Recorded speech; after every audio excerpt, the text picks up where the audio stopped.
الحمدللہ وکفا وسلام علی عبادہ الذین اصطفا یا ربی لک الحمد کما ینبغی لجلال وجہک الکریم وعظیم سلطانک رب اشرح لی صدری ویسر لی امری واحلل عقدۃ من لسانی یفقهوا قولی واجعل لی وزیرا من اہلی اللہم فقہنا فی الدین رب زدنی علما اللہم انا نسألک علما نافعا رزقا طیبا وعملا متقبلا اللهم انفعني بما علمتني وعلمني ما ينفعني وزدني علما آمین ثم آمین.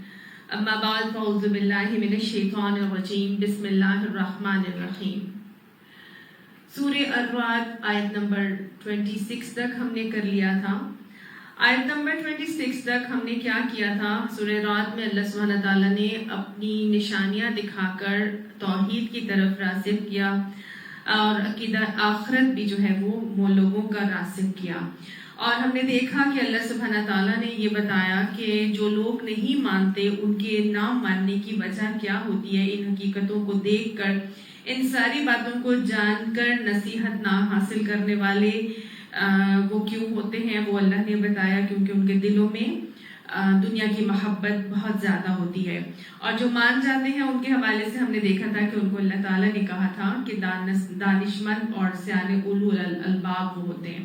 اور اولو الالباب لوگوں کی اللہ تعالیٰ نے صفات بتائی تھی، اور اس میں کیا تھی کہ وہ اپنے عہدوں کو بھی پورا کرتے ہیں اور اپنے رحم کے رشتوں کو بھی باندھ کر چلتے ہیں.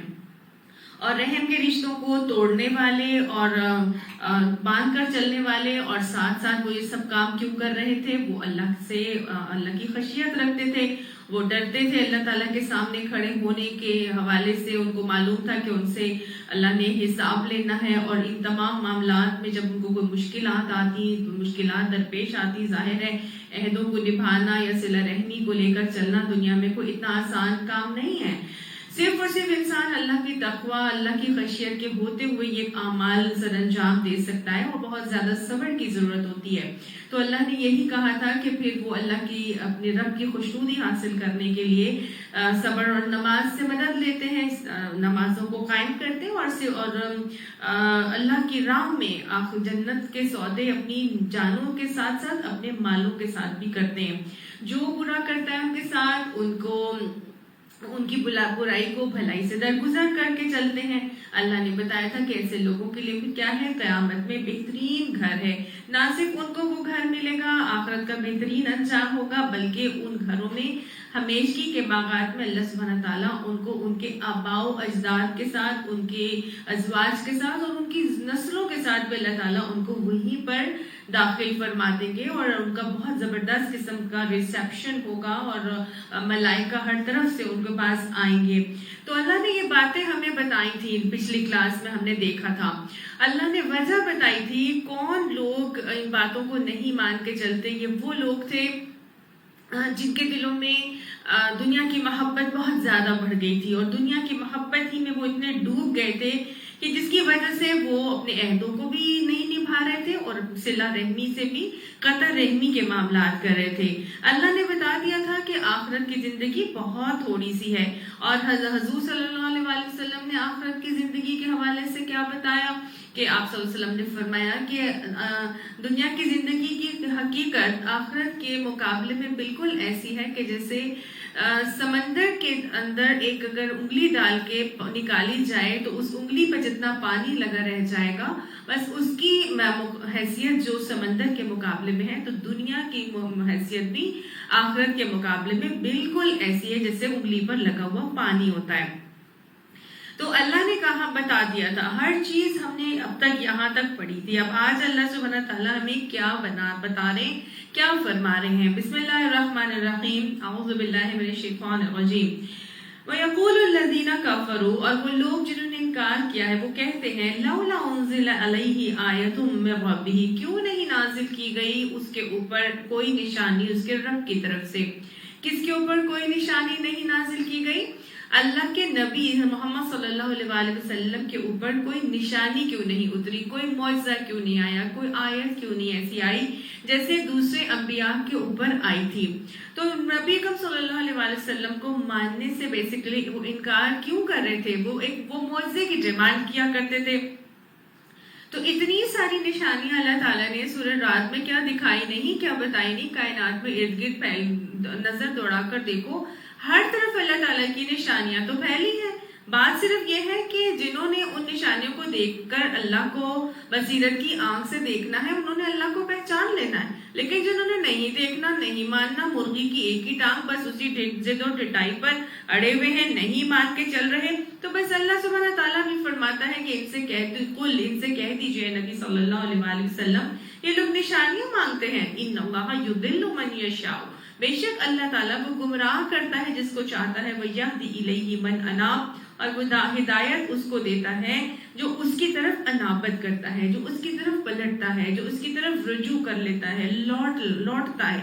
گویا نشانیاں تو اللہ سبحانہ تعالیٰ نے ہر طرف پھیلا کے رکھی ہیں، ان نشانیوں سے وہ جو اللہ کو پہچاننے چاہتا ہے، جو چاہتا ہے کہ اللہ اس کو مل جائے، جو اللہ کا معرفت حاصل کرنا چاہتا ہے، وہ ان نشانیوں کو کھلی آنکھ سے دیکھتا ہے۔ وہ آتا ہے نا شعر میں، کیا بہترین طور سے فرمایا کہ کھول آنکھ زمیں دیکھ، فلک دیکھ، فضا دیکھ، مشرق سے ابھرتے ہوئے سورج کو ذرا دیکھ، دیکھے تو صحیح ہر طرف ہر جگہ اللہ سبحانہ تعالیٰ کی بکھری ہوئی نشانیاں اس کی تجلی کا عکاس ہے۔ بات صرف یہ ہے کہ جو اللہ کی طرف انابت کرتا ہے، جو اللہ کی طرف پلٹتا ہے، جو اللہ کو اللہ سے پانا چاہتا ہے، یہ نشانیاں اس کے لیے کافی ہو جاتی ہیں۔ اللہ نے سب صاف بتا دیا، ہدایت اللہ اس کو دیتا ہے، من اناب، یہدی الیہ من اناب، اللہ سبحانہ تعالیٰ بے انصاف نہیں ہے کہ وہ کسی کو گمراہ کر دے اور کسی کو ہدایت دے دے، نہیں، اللہ سبحانہ تعالیٰ نے صاف بتا دیا، ہدایت اس کو دی جاتی ہے جو انابت کرتا ہے، جو چاہتا ہے کہ اس کو ہدایت مل جائے، چاہ کر صرف دعائیں نہیں کرتا رہتا کہ بس اہدنا الصراط المستقیم ہی کرتا رہے، کہتا رہے، نہیں، وہ ایک قدم بھی اٹھاتا ہے، اللہ کی طرف بڑھتا ہے، اللہ کو جاننا چاہتا ہے، اللہ کے بارے میں علم حاصل کرنا چاہتا ہے، اللہ کو پہچاننا چاہتا ہے، اور جو اللہ کی طرف ایک قدم اٹھاتا ہے تو پھر اللہ کا وعدہ ہے کہ پھر اللہ اس کی طرف 10 قدم بڑھ کر آتا ہے۔ حدیث سے ہمیں پتہ چلتا ہے، اگر میں بیٹھی کہتی رہوں کہ پنکھا چل جائے تو کیا پنکھا چل جائے گا؟ کبھی بھی نہیں چلے گا نا۔ کیوں نہیں چلے گا؟ کیونکہ مجھے پنکھا چلنے کے لیے اگر میں صرف دعائیں ہی مانگتی رہوں اور میں کہتی رہوں پنکھا چل جائے، نہیں چلے گا، مجھے اس کے لیے اٹھ کر جانا پڑے گا اور جا کے سوئچ بٹن کو آن کرنا پڑے گا، پھر وہ پنکھا چلے گا۔ یہی حال ہے بالکل جو اللہ سے ہدایت کا طلبگار ہو کے صرف دعائیں نہیں کرتا بلکہ اس کی طرف ایک قدم بھی بڑھاتا ہے تو اللہ سبحانہ تعالیٰ پھر اس کی طرف 10 قدم بڑھ کر آتا ہے۔ بہت خوبصورت مثال ہے ہمارے پاس حضرت ابو ذر غفاری رضی اللہ عنہ کی، یہ انہوں نے کیسے یہدی الیہ من اناب کا معاملہ اختیار کیا تھا کہ اللہ سبحانہ تعالیٰ نے پھر ان کو ہدایت سے سرفراز کیا تھا۔ ہوا یہ کہ یہ اپنے قبیلے کے بڑے اچھے سردار تھے اور بہت اچھا ان کو تاجروں میں ایک مقام حاصل تھا۔ ان کا اصل نام جندب بن جنادہ تھا، کنیت ان کی ابو ذر تھی اور یہ غفار سب قبیلے سے تعلق رکھتے تھے۔ یہ فطرتاً بہت ہی زیادہ بتوں سے نفرت کرنے والے انسان تھے اور قوم حالانکہ بتوں کی ہی پرستار اور پوجا کرتی تھی، لیکن اپنی دل میں بتوں سے نفرت کے بدولت یہ کیا تھا، یہ ایک چاہتے تھے کہ کوئی ایسا نبی آ جائے، کوئی ایسا نبی کا ظہور ہو جو لوگوں کے اندر یہ شعور کو بیدار کرے اور انہیں ان کی گمراہیوں میں جو وہ ڈوب رہے ہیں ان کی تاریکیوں میں سے نکال کر وہ علم کی روشنی اور ہدایت کی روشنی کی طرف لے کر آئے۔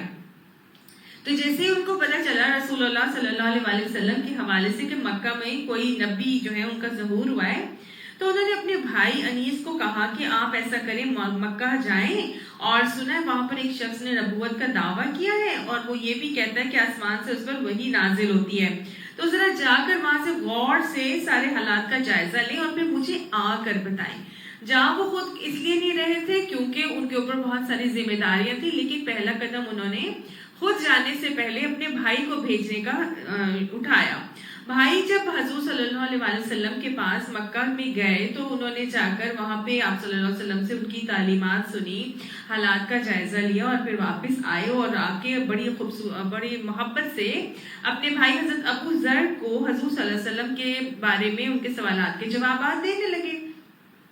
تو وہ انہوں نے پوچھا نا کہ وہ کیسے ہیں اور وہ کیا کرتے ہیں، تو بھائی نے آگے سے کہا کہ میں نے اپنی آنکھوں سے دیکھا ہے کہ وہ تو لوگوں کو اچھے اخلاق ہی کی طرف بلاتے ہیں، اور انہیں ان کی گفتگو ایسی پر اثر اور پر تاثیر ہوتی ہے کہ سننے والا وجد میں آ جاتا ہے۔ یہ کون بول رہا ہے؟ یہ حضرت انیس، یہ ان کے بھائی بول رہے ہیں جو وہاں سے ابھی حضور صلی اللہ علیہ وسلم سے پہلی مرتبہ مل کر آئے۔ یہ ہوتا ہے محسن، یہ ہوتا ہے حسن والا اخلاق۔ آپ صلی اللہ علیہ وسلم تو ویسے ہی محسن انسانیت تھے۔ ایک آؤٹ سائڈر بھی آیا جس سے کوئی تعلق، کوئی رشتہ، کچھ نہیں ہے، اس نے تھوڑا ٹائم نبی صلی اللہ علیہ وسلم کی محفل میں گزارا ہے اور نبی صلی اللہ علیہ وسلم کی اخلاق سے اتنا متاثر ہو کر گیا ہے کہ وہ جا کر ان کے بارے میں ایسی بہترین باتیں کر رہے ہیں اپنے بھائی کے ساتھ۔ ذرا جائزہ تو لے روک کر اپنے اخلاق کا کہ کیا ہم سے کوئی پہلی دفعہ ملتا ہے تو ہمارے بارے میں اس قسم کی کوئی بات کرنے والا ہوتا ہے؟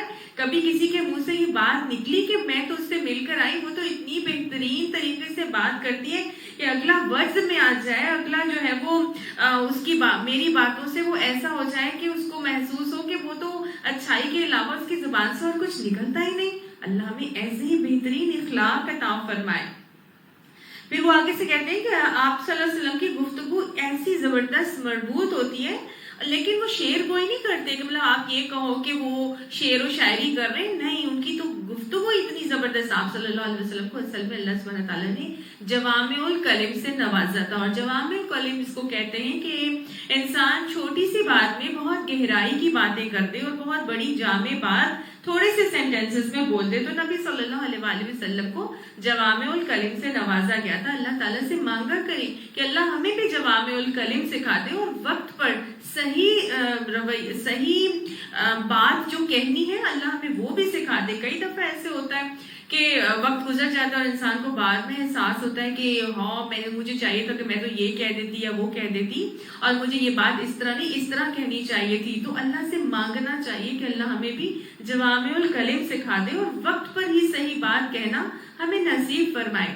اصل میں یہ وقت پہ بات صحیح کہنا انہی کو نصیب ہوتی ہے جو زہد اختیار کرتے ہیں۔ حدیث کا وعدہ ہے نا، آپ صلی اللہ علیہ وسلم نے فرمایا تھا کہ جب تم دیکھتے ہو نا کہ کسی کو اللہ سبحانہ تعالیٰ نے دنیا سے بے رغبتی اور کم سخنی یعنی کم کوئی عطا کی ہے تو اس کی صحبت میں رہا کرو، کیونکہ ایسے لوگوں کے اوپر حکمت کا القاء ہوتا ہے، اور جب حکمت کا القاء جن کے اوپر ہوتا ہے تو اللہ سبحانہ تعالیٰ فرماتے ہیں کہ جو دنیا سے بے رغبتی اختیار کرتا ہے اللہ تعالیٰ اس کے دل میں حکمت کو اگاتا ہے، اور اس کی زبان اس کو دنیا کے عیوب اور بیماریاں دکھاتا ہے، اور اس کا علاج اور معالجہ بھی اللہ اس کو سکھا دیتا ہے۔ تو یہ حدیث کا مفہوم میں آپ کو بتا رہی ہوں، جو لوگ دنیا سے بے رغبتی اختیار کرتے ہیں اللہ انہی کے دماغوں میں حکمت کو اگاتا ہے، اور ان کی زبانوں پر پھر ان کی جو علاج اور معالجے بھی ہیں وہ بھی اللہ ان کی زبانوں سے جاری فرماتا ہے۔ انہی لوگوں کو آئے گا نا کہ جو پھر ٹائملی اس بات کے بارے میں بولنے والے بنیں گے، وہ جو سوچیں گے، جو غور و فکر کریں گے۔ ہمیں تو ہماری فرصتیں ہی نہیں ہے دنیا کے جھنجھٹوں سے اور دنیا کی ساری مصروفیات سے، ہمارے دماغ خالی ہوں تو ہم کچھ اور سوچیں گے نا۔ اللہ ہمیں دنیا سے زہد عطا فرمائے اور ہمیں حکمت عطا فرمائے۔ رب هب لی حکما والحقنی بالصالحین۔ خیر بہرحال اب ہم یہ دیکھ رہے تھے کہ حضرت ابو ذر غفاری کا کیا رویہ ہوا۔ تو حضرت ابو ذر غفاری نے اپنے بھائی سے جب یہ ساری باتیں پوچھی تو انہوں نے پوچھا کہ یہ بتاؤ کہ لوگوں ان کے بارے میں کیا رائے ہے نا، لوگ کیا کہتے ہیں نئے نبی کے متعلق۔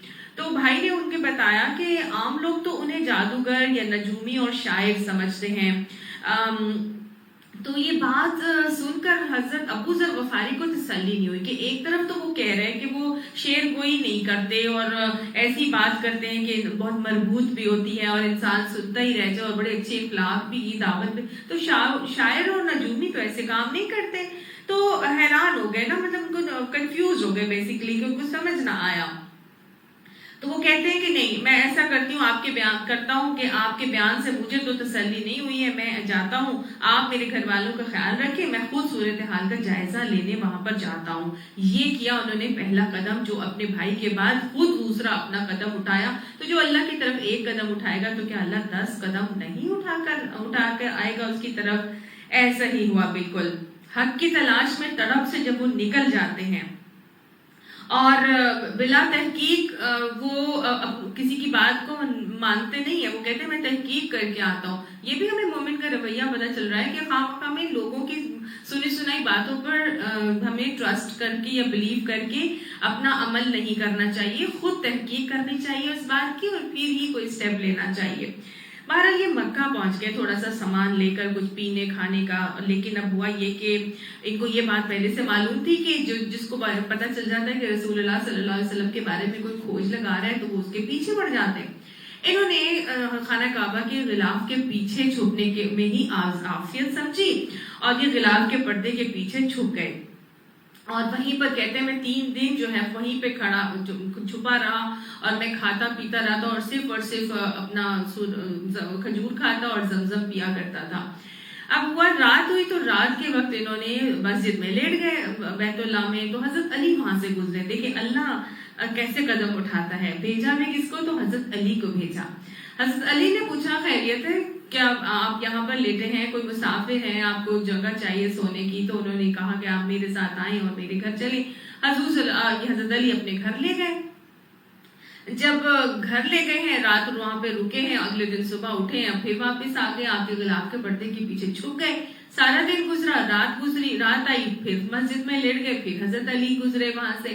حضرت علی نے پھر ان سے پوچھا. پھر اپنے گھر لے گئے رات گزارنے. تیسرا دن جب آیا اور ان کو اسی طرح سے دیکھا کہ وہ پھر مسجد میں لیٹے ہیں تو حضرت علی نے پوچھا کہ خیر تو ہے مطلب آپ کسی کام سے آئے ہیں؟ اب دیکھیں 3 دن مہمان نوازی حضرت علی کر رہے ہیں اور تیسرے دن جا کر پوچھ رہے ہیں. یہ بھی ایک بہت خوبصورت رویہ مومن کو سکھایا کہ مہمان نوازی جو ہے وہ مومن 3 دن تک کرتا ہے. اس کے بعد ہی جو ہے وہ کوئی بات پوچھتا ہے. آج ہمارے یہاں مہمان آتے تو پہلی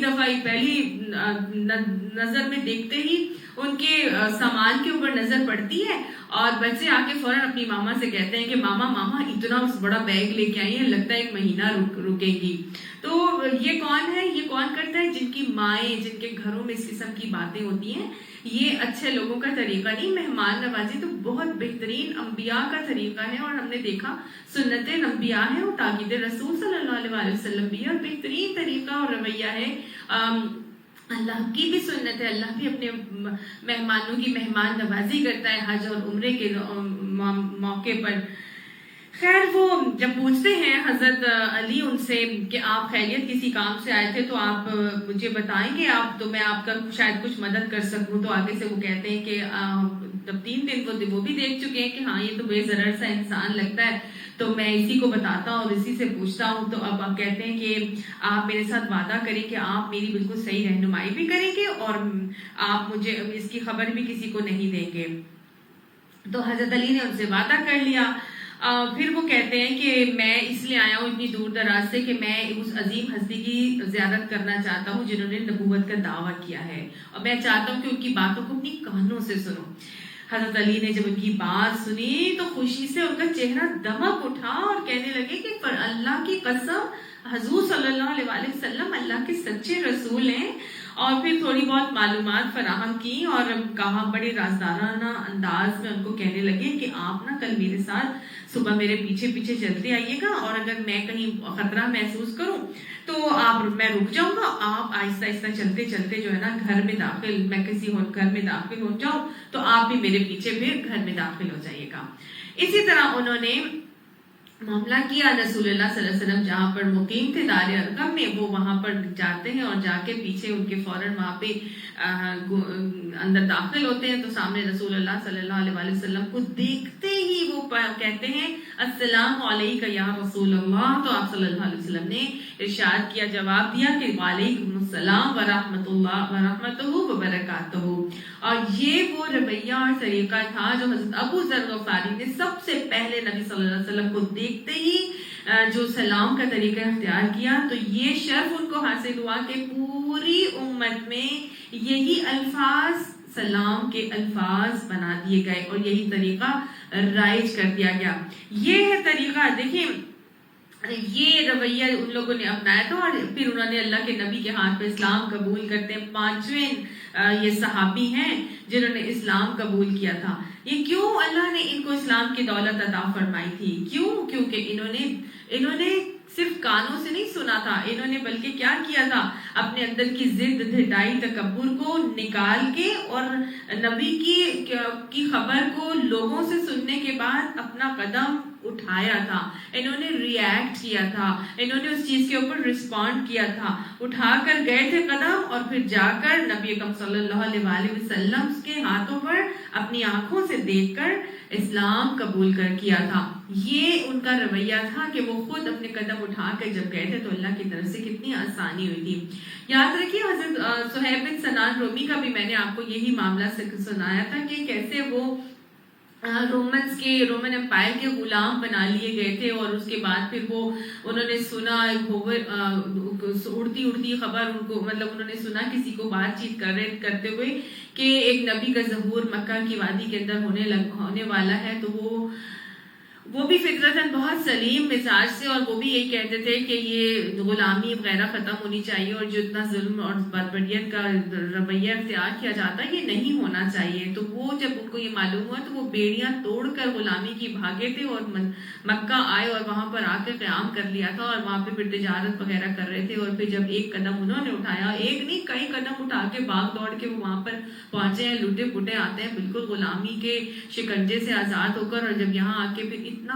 مال اور دولت تجارت کر کے کماتے ہیں، اور پھر نبی صلی اللہ علیہ وسلم جب انہیں معلوم ہوتا ہے کہ حضور صلی اللہ علیہ وسلم کا ظہور ہو گیا ہے تو تجارت سے واپس آ رہے تھے قافلے کے ساتھ، بھاگے توڑے سارا سامان چھوڑ دیا، صرف اور صرف اسی لیے تو میں یہاں پر آیا تھا کہ میں نبی کے ہاتھ پر ایمان قبول کروں، اور پھر جاتے ہیں فوراً ہی اسلام قبول کرتے ہیں۔ حضرت سلمان فارسی نے کس طرح سے قدم اٹھایا اور آ کے نبی صلی اللہ علیہ وسلم کے ہاتھوں پر اسلام قبول کرتے ہیں۔ تو یہدی الیہ من اناب کا معاملہ اللہ انہی کے ساتھ کرتا ہے جو اللہ کی طرف قدم اٹھاتے ہیں، تو پھر اللہ سبحانہ تعالیٰ ایسے انابت کرنے والوں کو ہدایت سے سرفراز ضرور کرتے ہیں۔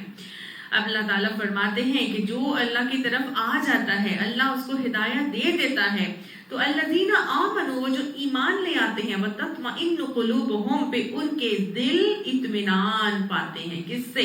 بذکر اللہ، اللہ کے ذکر سے۔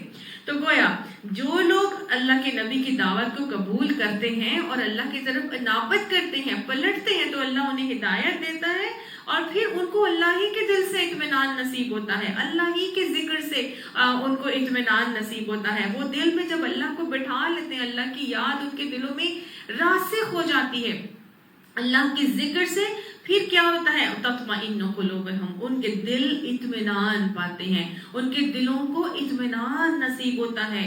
اللہ بذکر اللہ تطمئن القلوب، اللہ تعالیٰ فرماتے ہیں خبردار ہو جاؤ، سن لو، اللہ کے ذکر سے ہی لوگوں کے دلوں کو اطمینان ملتا ہے، دنیا کی کوئی چیز دلوں کو اطمینان نہیں دے سکتی۔ آج سب کچھ ہے انسان کے پاس، دنیا اس دہانے پر پہنچ چکی ہے کہ اتنا زیادہ مال کی فراوانی ہے، ہر کوئی پیسے میں لوٹ پوٹ ہو رہا ہے، ہر کسی جتنی مہنگائی ہے اتنا ہی مال بھی سب کے پاس ہے۔ آج غریبوں کے پاس بھی بہت مال آپ کو ملتا ہے، ہر کوئی کسی کو آپ آج غریب کہہ دیں، یہ بہت کم وہ شاذ و نادر آپ کو ایسے لوگ نظر آتے ہیں۔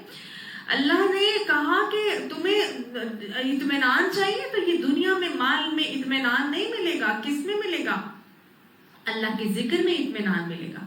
اتنے ساری نعمتوں کے باوجود آج اصل میں اطمینان ہی کی کمی ہے۔ آج ہر دوسرا بے خوابی کا شکار ہے، جتنا مال، جتنا اسباب، جتنا زیادہ دنیا کی نعمتیں، اتنا ہی زیادہ پریشانیوں کا شکار، اتنی ہی زیادہ ڈپریشن، اتنی ہی زیادہ بے خوابی، ٹینشن، اتنی زیادہ اینزائٹی کے اندر ڈوب رہے ہیں، گولیاں کھاتے ہیں اپنے دلوں کو اطمینان اور سکون حاصل کرنے کے لیے، نیندیں آتی ہی نہیں ہے۔ ایسا ہے کہ نہیں؟ بالکل ایسا۔ لوگ کیا کرتے ہیں؟ موسیقی سننا شروع ہو جاتے ہیں، کہتے ہیں جی موسیقی روح کی غذا ہے اور اطمینان ملتا ہے جی ہمیں اس کو سن کے۔ روح کی غذا موسیقی کو بنا دیا گیا ہے، اور کہتے ہیں کہ جی ہمیں ہماری روح کو اس سے اطمینان ملتا ہے۔ دیکھیے غذا وہ چیز ہوتی ہے جو انسان کھاتا ہے تو کھانے کے بعد اس کی باڈی کے اندر اس سے نیوٹریشن آتی ہے، تقویت ملتی ہے، اس کو اس سے اسٹرینتھ ملتی ہے، طاقت اور قوت ملتی ہے، کھانے کی وجہ سے، غذا سے ملتی ہے انسان کے جسم کو۔ تو اگر روح کی غذا ہوگی کوئی چیز تو اس سے روح کو تقویت ملنی چاہیے۔ لیکن ہوتا کیا جب آپ کیا یہ سوچیں، یہ مجھے بتائیے کہ جب ہم میوزک سنتے ہیں موسیقی سے، کیا ہمارے ایمانوں کو تقویت ملتی ہے؟ بلکہ موسیقی تو ایمانوں کا جنازہ نکال دیتی ہے. آپ صلی اللہ علیہ وسلم نے فرمایا تھا کہ موسیقی زنا کی طرف اٹھنے والا پہلا قدم ہے. موسیقی تو انسان کے اندر کی روح کی تقویت کیا کرے گا؟ وہ تو ایمان کا جنازہ نکالتا ہے. وہ تو آہستہ آہستہ آہستہ انسان کو زنا کی طرف لے کر جاتا ہے. یہ تو پہلا قدم ہے جو انسان اس کی طرف اٹھاتا ہے. تو لہٰذا ثابت ہوا کہ غذا موسیقی روح کی غذا نہیں ہے. روح کی غذا پہ کچھ اور ہوگی. ہمارا بالکل وہی حال ہے، بالکل اسی بچے کی طرح کا حال ہے کہ وہ بچہ جو رو رہا ہوتا ہے نا، اس کو تو بھوک لگی ہے، وہ کہتا ہے مجھے بھوک لگی ہے، مجھے کچھ دو. وہ ماں کو تنگ کرتا رہے اور ہم ماں اسے اٹھا کے جو ہے کبھی ایک کھلونا پکڑا دے، کبھی دوسرا کھلونا پکڑا دے. تو کبھی اس کو اس کا پیٹ بھرے گا اس کھلونے سے؟ نہیں بھرے گا نا. کیوں نہیں بھرے گا؟ کیونکہ اس کو تو بھوک لگی. جب تک اس کو بھوک کے لیے اس کی غذا نہیں دی جائے گی تب تک اس کا پیٹ لاکھ کھلونے دیتے رہو، اس کا پیٹ نہیں بھرے گا. تو یاد رکھیے گا، ہر چیز اپنے اصل کی طرف لوٹتی ہے تبھی اس کو سکون ملتا ہے. بچے کو سکون ماں کی گود میں جا کر آتا ہے. مخلوق کو سکون خالق ہی کی طرف لوٹنے پر ملے گا. لاکھ دنیا کی چیزوں میں سکون حاصل کرتے رہیں، کبھی بھی نہیں سکون مل سکے گا. کوئی لوگ سکون حاصل کرنے کے لیے کوئی ریکریشنل پوائنٹ پر چلے جاتے ہیں. کوئی ٹھیک ہے ریکریشنل پوائنٹ پر جا کے اگر فطرت کے قریب ہو کے اللہ کو محسوس کرتے ہیں تو سبحان اللہ اس میں بھی سکون ملے گا. لیکن اگر صرف اور صرف آپ دنیاوی اپنے مائنڈ کو ڈائیورٹ کرنے کے لیے اور اس میں اللہ کو نہیں پہچانیں گے تو پھر وہ چیزیں صرف ٹیمپرری اور عارضی طور پر آپ کو تھوڑا سا ریلیف دیں گے، اس کے بعد پھر وہی حال ہو جائے گا. تو مخلوق خالق کی طرف لوٹے گا.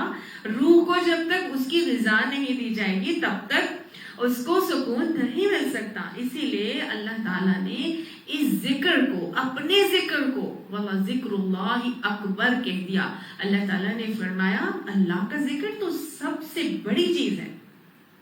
یہ اتنی بڑی چیز ہے، اتنی بڑی چیز ہے کہ جس چیز میں، جس عمل میں اللہ کا ذکر شامل کر دیا جائے اس عمل کا اجر بڑھ جاتا ہے.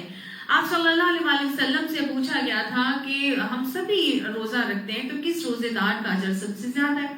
آپ صلی اللہ علیہ وسلم نے فرمایا اس کا جو ذکر سب سے زیادہ کرتا ہے. صحابہ نے پوچھا اچھا ہم سبھی جو ہے وہ حج کرتے ہیں تو کس روزے دار کا اجر سب سے زیادہ ہے؟ آپ نے فرمایا جو ذکر سب سے زیادہ کرتا ہے. تو گویا اس طرح ہر عبادت کے حوالے سے صحابہ کرام پوچھتے گئے تو جو ذکر سب سے زیادہ کرتا ہے نبی کا وہی جواب تھا. ہر عبادت کا اجر ذکر کرنے کے ساتھ ساتھ اس کا اجر بڑھ جایا کرتا ہے. اسی لیے نبی صلی اللہ علیہ وسلم نے فرمایا تھا کہ 3 چیزیں جمع کرو، 3 چیزیں جمع کرو: ذکر کرنے والی زبان، شکر کرنے والا دل اور دین کے مددگار ازواج. تو گویا یہ وہ 3 چیزیں ہیں جو جمع کرنے کے لیے باقاعدہ تاکید کی گئی. ذاکر زبان، شاکر دل. جو ذکر کرے گا دل، زبان، وہی اسی وجہ سے دل میں شکر بھی خود بخود آتا چلا جائے گا. یہ بالکل کنیکٹڈ ہیں، انٹر کنیکٹڈ چیزیں ہیں. جو انسان اللہ کا ذکر کرنا شروع ہوتا ہے، ذکر بیسیکلی کس کو کہتے ہیں؟ ذکر کہتے ہیں یاد کرنے کو. اور زبان سے تو اس کا صرف اظہار ہوتا ہے. جب ایک چیز کو ہم یاد کرتے ہیں، یاد رکھتے ہیں تو آٹومیٹکلی زبان اس کا اظہار کرتی ہے. جیسے کہ ہمیں اپنا کوئی اولاد بہت زیادہ یاد ہے اور پیاری ہے ہمیں، اور بار بار ہمارے دل و دماغ پہ وہ چھائی ہوئی ہے. کوئی بیٹا ہے جو باہر پڑھنے کے لیے چلا گیا ہے، یا ہمارا کوئی پوتا ہے، یا ہمارا کوئی کزن ہے، یا ہمارا کوئی بچہ ہے جو ہمیں بہت ہی زیادہ محبوب ہے اور ہمارے دل و دماغ پہ وہ چھایا ہوا ہے. تو جس سے بھی ہم ملیں گے نا ہم اس بچے کی باتیں کریں گے. یہ ہوتا ہے ذکر، یہ ہوتی ہے یاد جو ہماری زبان سے خود بخود نکلتی ہے. آٹومیٹکلی اس کا اظہار ہوتا ہے انسان کی زبان سے. تو جب اللہ سبحانہ تعالیٰ وقت ہمارے اوپر چھایا ہوا ہوگا، ہمارے دل و دماغ پہ چھایا ہوگا، تو آٹومیٹکلی زبان سے اس کا اظہار خود بخود ذکر الہی کی شکل میں ہوگا. اور جب ہمیں ہر وقت اللہ یاد ہو رہا ہوگا تو ہر چیز میں ہم اللہ کو دیکھ رہے ہوں گے، ہمیں اللہ نظر آ رہا ہوگا، ہم اللہ کا شکر ادا کر رہے ہوں گے. خود بخود پھر انسان شکر گزار بننا شروع ہو جاتا ہے. تو یہ اتنا خوبصورت آٹومیٹکلی کنیکٹڈ چیزیں ہیں. اور پھر جب شکر گزار ہوتا ہے تو کوئی تکلیف آ بھی جائے، کوئی پریشانی آ بھی جائے، تو اس کو معلوم ہوتا ہے کہ نہیں، میرا رب الودود ہے، الحکیم ہے، اس میں میرے لیے کوئی نہ کوئی حکمت ضرور ہوگی۔ الحمدللہ علی کل حال، اللہ میں تیرے ہر جو تو نے مجھے آزمائش تکلیف بھی دی ہے تو میں اس پر راضی و رضا ہوں، اور اگر ایک تو نے لے لی تو کیا ہوا، مجھے باقی تو نے عطا فرمائی بھی ہے نا۔ تو انسان صبر کی طرف بھی بہت ایزیلی چلا جاتا ہے۔ اسی لیے آپ صلی اللہ علیہ وسلم نے فرمایا، بخاری کی حدیث آتی ہے، آپ نے فرمایا جس کو یہ 4 چیزیں مل گئی اس کو تو ساری بھلائی، ساری خیر مل گئی۔ وہ 4 چیزیں کیا ہیں؟ ذکر کرنے والی زبان، شکر کرنے والا دل، اور صبر کرنے والا جسم۔ ظاہر ہے پھر انسان صابر خود بخود بنے گا، اور پھر اس کے بعد دین کے مددگار ازواج۔ تو یہ وہ چیزیں ہیں، صرف اور صرف ذکر کو اپنے زبان پہ جاری کر لیا جائے تو انشاءاللہ باقی ساری چیزیں آٹومیٹکلی خود بخود ہی ہونے چلی جاتی ہیں۔ اللہ کے نبی نے فرمایا تو ساری بھلائی، ساری خیر ہے جو کسی کو مل جاتی ہے، اللہ ہمیں ذاکر بنا دے۔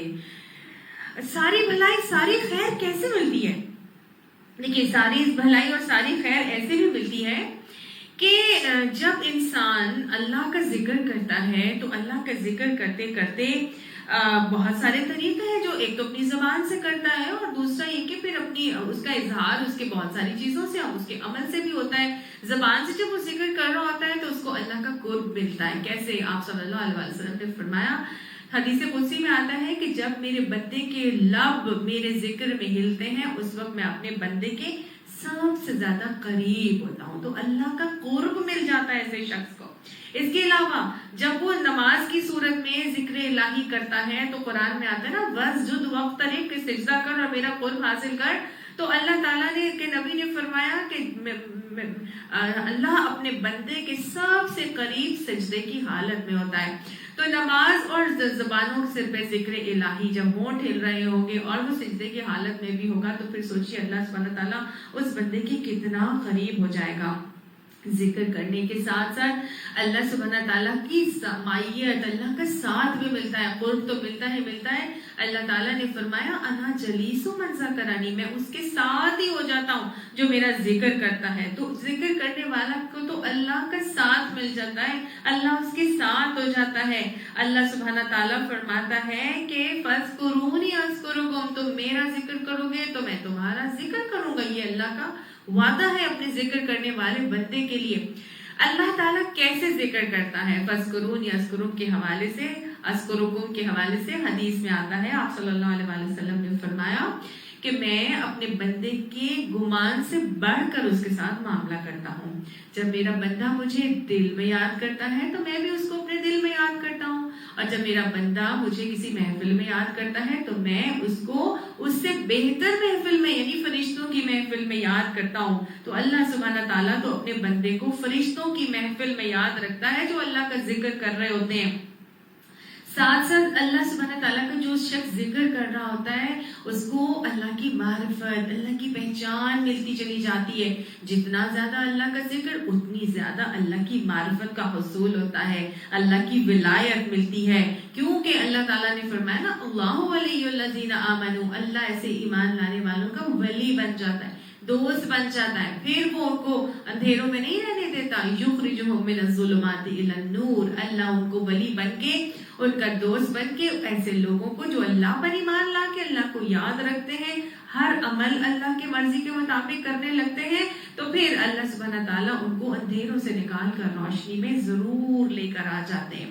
وہ روشنی میں آتا ہے، زبانیں اس کی ذکر الہی سے تر ہے، تو پھر شیطان اس کو دوبارہ اندھیروں میں نہیں لے کے جا سکتا، پھر وہ اندھیروں میں بھٹکتا ہی نہیں، کیونکہ اللہ ایک تو ولی بن کے، اور دوسری بات یہ ہوتی ہے کہ جو شخص ذاکر بن جاتا ہے، ایسے شخص کے لیے نبی صلی اللہ علیہ وسلم نے فرمایا کہ ہر انسان کے دل کے 2 حصے ہوتے ہیں، جس میں سے ایک حصے میں فرشتہ رہتا ہے اور دوسرے حصے میں شیطان رہتا ہے۔ جب تک انسان کا دل ذکر الہی کرتا رہتا ہے، جب تک وہ ذکر الہی اس کی زبان پہ جاری رہتا ہے، تب تک دل کے اس حصے سے شیطان بھاگ جاتا ہے، کیونکہ جہاں ذکر الہی ہو رہا ہو شیطان وہاں پر نہیں رہتا۔ اور جب وہ ذکر الہی سے غفلت برتتا ہے تو شیطان دل کے اس حصے پر واپس آتا ہے، اپنی چونچ رکھ کر وسوسہ ڈالتا ہے اور اپنا کام کر لیتا ہے. تو لہٰذا جب انسان ذکر الہی کر رہا ہوگا تو شیطان کے وسوسوں سے آٹومیٹکلی محفوظ ہو جائے گا، ہے نا. تو جب شیطان ہی کسی کے اوپر نہیں آئے گا تو پھر ایک تو یہ کہ اللہ کی ولایت اس کو مل رہی ہے، اللہ کا قرب مل رہا ہے، شیطان سے بچ رہا ہے، تو پھر کسی ڈپریشن میں وہ کیسے جا سکتا ہے؟ کسی قسم کا اس کو ڈپریشن نہیں، ہر طرح کا اطمینان، ہر طرح کا سکون اس کو مل جاتا ہے. ڈپریشن سے ٹوٹل حفاظت ہو جاتی ہے. اللہ نے فرما دیا نالا بذکر اللہ تطمئن القلوب، یہ ہے وہ دل جس میں پھر شیطان آ ہی نہیں سکتا، کسی قسم کا وسوسہ نہیں ڈالتا. مایوسی تو کفر ہے، اور کفر کون کرائے گا؟ مومن تو نہیں کرتا، وہ تو شیطان ہی کفر کی طرف لے کر جاتا ہے، ڈپریشن اور مایوسیوں کے دلدلوں میں اس کو ڈھکیلتا ہے.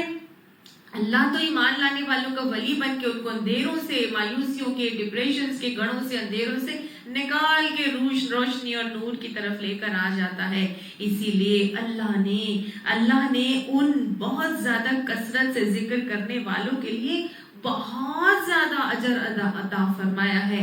قرآن میں آتا ہے وَالذَّاكِرِينَ اللَّهَ كَثِيرًا وَالذَّاكِرَاتِ، جو کثرت سے اللہ کا ذکر کرنے والے مرد ہیں اور عورتیں ہیں، اعد اللہ لہم مغفرۃ واجرا عظیما، اللہ نے ان کے لیے مغفرت اور اجر عظیم کا وعدہ کیا ہے. اللہ نے ان کے لیے اجر عظیم اور مغفرت تیار کر کے رکھی ہوئی ہے. یہ اجر عظیم کیا ہے؟ چلو مغفرت تو سمجھ میں آتی ہے کہ اللہ کی بخشش کے وہ حقدار ہو جائیں گے، لیکن اجر عظیم کیا ہے؟ اجر عظیم ہے اللہ ان کو رضی اللہ عنہم ورضوا عنہم کا ٹائٹل دے دے گا. اللہ سبحانہ تعالیٰ جنتیوں کو جب یہ جنت میں جائیں گے تو چونکہ یہ ذاکر ہوں گے اور یہ ہر وقت تسبیحات ان کی زبانوں پہ جاری ہوتی ہوں گی. حدیث میں آتا ہے نا کہ جنتیوں پر تسبیحات کا الہام ایسے ہوگا جیسے ہم پر سانس کا ہوتا ہے. سانس لیتے ہوئے ہمیں پتہ ہی نہیں چلتا نا کہ ہم سانس لے رہے ہیں، وہ تو انٹینشنلی آٹومیٹکلی یہ چیز ہوتی چلی جا رہی ہے ہمارے وہموں، ہماری تو انٹینشنلی تو ہم سوچ سمجھ کے تو سانس نہیں لے رہے نا، آٹومیٹکلی ہو رہا ہے. تو بالکل اسی طرح جو جنتی ہوتے ہیں آٹومیٹکلی ان کی زبانوں پر ذکر الہی جاری ہوتا ہے، ہر چیز پر سبحان اللہ، الحمدللہ، اللہ اکبر ان کی زبانوں سے نکلتا ہے. کبھی استغفر اللہ، کبھی اللہ اکبر کبیرہ، کوئی نہ کوئی ذکر کی کلمات ان کی زبانوں سے نکلتے ہیں اور ان کو محسوس بھی نہیں ہوتا کہ وہ اللہ کا ذکر کر رہے. اتنا اللہ ان کے اوپر حاوی ہوتا ہے. تو ان کو ایسے ذکر ان کی زبان پر چونکہ جاری ہوتا ہے تو جنتی جب جنت کی نعمتوں کو دیکھیں گے تو کیا کہیں گے؟ سبحانک اللہم. وہ اس کو ان کو نعمتوں کو بھی دیکھ کے وہ یہی کہہ رہے ہوں گے کہ اللہ تو پاک ہے. اس کے علاوہ جب جنتی جنت کی نعمتوں کو دیکھیں گے تو پھر یہ بھی کہیں گے کہ الحمدللہ الذی اذهب عن الحزن، کیا اللہ کا شکر ہے کہ جس نے ہم سے غم کو دور کر دیا. وَإِنَّ رَبَّنَا لَغَفُورٌ شَكُورٌ، اور ہمارا رب تو بڑا بخشنے والا ہے، بڑا قدردان ہے. اس نے تو ہماری بڑی قدردانی کی کہ ہماری ذکر کی جو ہماری کوالٹی تھی اللہ نے اس کی قدردانی کر کے ہم کو جنت میں داخل فرمایا.